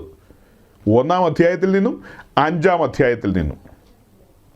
പക്ഷെ ആ 2 അധ്യായം തുറക്കാനുള്ള ഒരു സാവകാശവും ഇല്ല. ദൈവം അനുവദിച്ചാൽ ആ അധ്യായങ്ങളിലേക്ക് നമുക്ക് അടുത്ത ആഴ്ച പോകാം. നിങ്ങൾ വായിച്ചുകൊണ്ട് വന്നാൽ, ധ്യാനിച്ചുകൊണ്ട് വന്നാൽ നന്നായിരിക്കും. 1-ാം അധ്യായത്തിൽ നിന്നും 5-ാം അധ്യായത്തിൽ നിന്നും വിലപ്പെട്ട കാര്യങ്ങളെ നമുക്ക് കണ്ടെത്തേണ്ടതുണ്ട്. ഈ പറഞ്ഞ കാര്യങ്ങളൊന്നും മറക്കരുത്. ഇതിങ്ങനെ തന്നെ പ്രിസേർവ് ചെയ്ത് വെക്കുക. എന്നിട്ട് ഇവിടെ മുതൽ തന്നെയാണ് നമുക്ക് തുടങ്ങേണ്ടത് മുൻപോട്ട്. എനിക്ക് അനുകൂലമല്ലാത്തവൻ അവൻ ചിതറിക്കുമെന്നേ. അവൻ ചിതറിക്കും, ആട്ടിൻകൂട്ടത്തെ ചിതറിക്കും. പക്ഷെ മെഗാ ചർച്ചൊക്കെ ഉണ്ടാക്കി വെച്ചിട്ടുണ്ടാകും, അതൊക്കെ വേറെ കാര്യം. പക്ഷേ ചിതറിക്കുന്ന ആത്മാവാണ് അതൊക്കെ. ചിതറിക്കുന്ന ആത്മാവാണ്. നമുക്ക് മനസ്സിലാകാത്തതുകൊണ്ടാണ്. ഈ കഴിഞ്ഞ ദിവസം കൊട്ടാരക്കരക്കാരൻ ഒരു കല്യാണം നടത്തുക, ഒരു കത്തോലിക്ക പെണ്ണിൻ്റെയും കത്തോലിക്ക ചെറുക്കൻ്റെയും. അവർ രണ്ടുപേരും സിനിമാ ഫീൽഡിലെ പ്രശസ്തരായ 2 പേരാണ്. ഒരാൾ സിനിമാ നടിയും ഒരാൾ സിനിമാക്കാരനും. ആദ്യത്തെ സിനിമാക്കാരിയെ ഇവൻ കളഞ്ഞു. രണ്ടാമത്തെ സിനിമാക്കാരിയെ കൊട്ടാരക്കരക്കാരൻ പുലമൺ ജംഗ്ഷനിലെ കൊച്ചുമോൻ കെട്ടിച്ചു കൊടുക്കുക. അപ്പോൾ ആ വീഡിയോയുടെ അടിയിൽ വന്നിട്ട് കത്തോലിക്കരായ ആൾക്കാരൊക്കെ കമൻ്റ് എഴുതുന്നുണ്ട്, ഇവർ ഞങ്ങളുടെ ഇടവകക്കാരാണല്ലോ, ഇവരെന്നെ ഞങ്ങളുടെ പള്ളിയിൽ കെട്ടാതെ ഇവിടെ പോയി ഈ പുള്ളിയുടെ കൂടെ കെട്ടി, ഇവരെന്നാ ഈ കൂടെ പോയെന്നൊക്കെ ആൾക്കാർ ചോദിക്കുന്നത്. പുലമണിലെ കൊച്ചുമോൻ എന്തിനും തയ്യാറാണ്. ആൾ കൂടണമെന്ന് മാത്രമേ ഉള്ളൂ, വേറെ ഒരു ചിന്തയും പുള്ളിക്കൊന്നുമില്ല. എന്നാ വേണേലും അവർ കാട്ടിക്കൂട്ടും. അത് സിനിമാ നടി ആയാലും കൊള്ളാം, കത്തോലിക്കനാണേലും കൊള്ളാം, ആരാണേലും കൊള്ളാം, എന്താണേലും കൊള്ളാം, ആൾ കൂടണം, അത്ര മാത്രമേ ഉള്ളൂ. ആട്ടെ, ഞാൻ വാക്കുകളെ ചുരുക്കുകയാണ് സഹോദരങ്ങളെ. ഗൗരവമായ വിഷയങ്ങൾ ഇതിനകത്തെല്ലാം ഒളിഞ്ഞിരിപ്പുണ്ട്. ഈ മെസ്സേജ് ഇവിടെ പൂർത്തിയായിട്ടില്ല. നമുക്കിത് തുടരണം, ദൈവം അനുവദിക്കുന്ന പക്ഷം. അപ്പം ലൂക്കോസിൻ്റെ സുവിശേഷം 9-ാം അധ്യായത്തിലെ വാക്യവും 11-ാം അധ്യായത്തിലെ വാക്യവും കുറച്ചും കൂടെ വിശദമാക്കേണ്ടതുണ്ട്. കർത്താവ് വരാൻ താമസിച്ചാൽ നമുക്ക് അടുത്ത ആഴ്ച ആ ഭാഗങ്ങളിലൂടെ സഞ്ചരിക്കാം. ഈ വചനങ്ങളാൽ ദൈവം നിങ്ങളെ അനുഗ്രഹിക്കട്ടെ. ആത്മീയമായി മുന്നേറ്റങ്ങൾ ഉണ്ടാകട്ടെ എന്ന് ആശംസിച്ചുകൊണ്ടും പ്രാർത്ഥിച്ചുകൊണ്ടും ഞാൻ വാക്കുകളെ ചുരുക്കുന്നു. Thank you.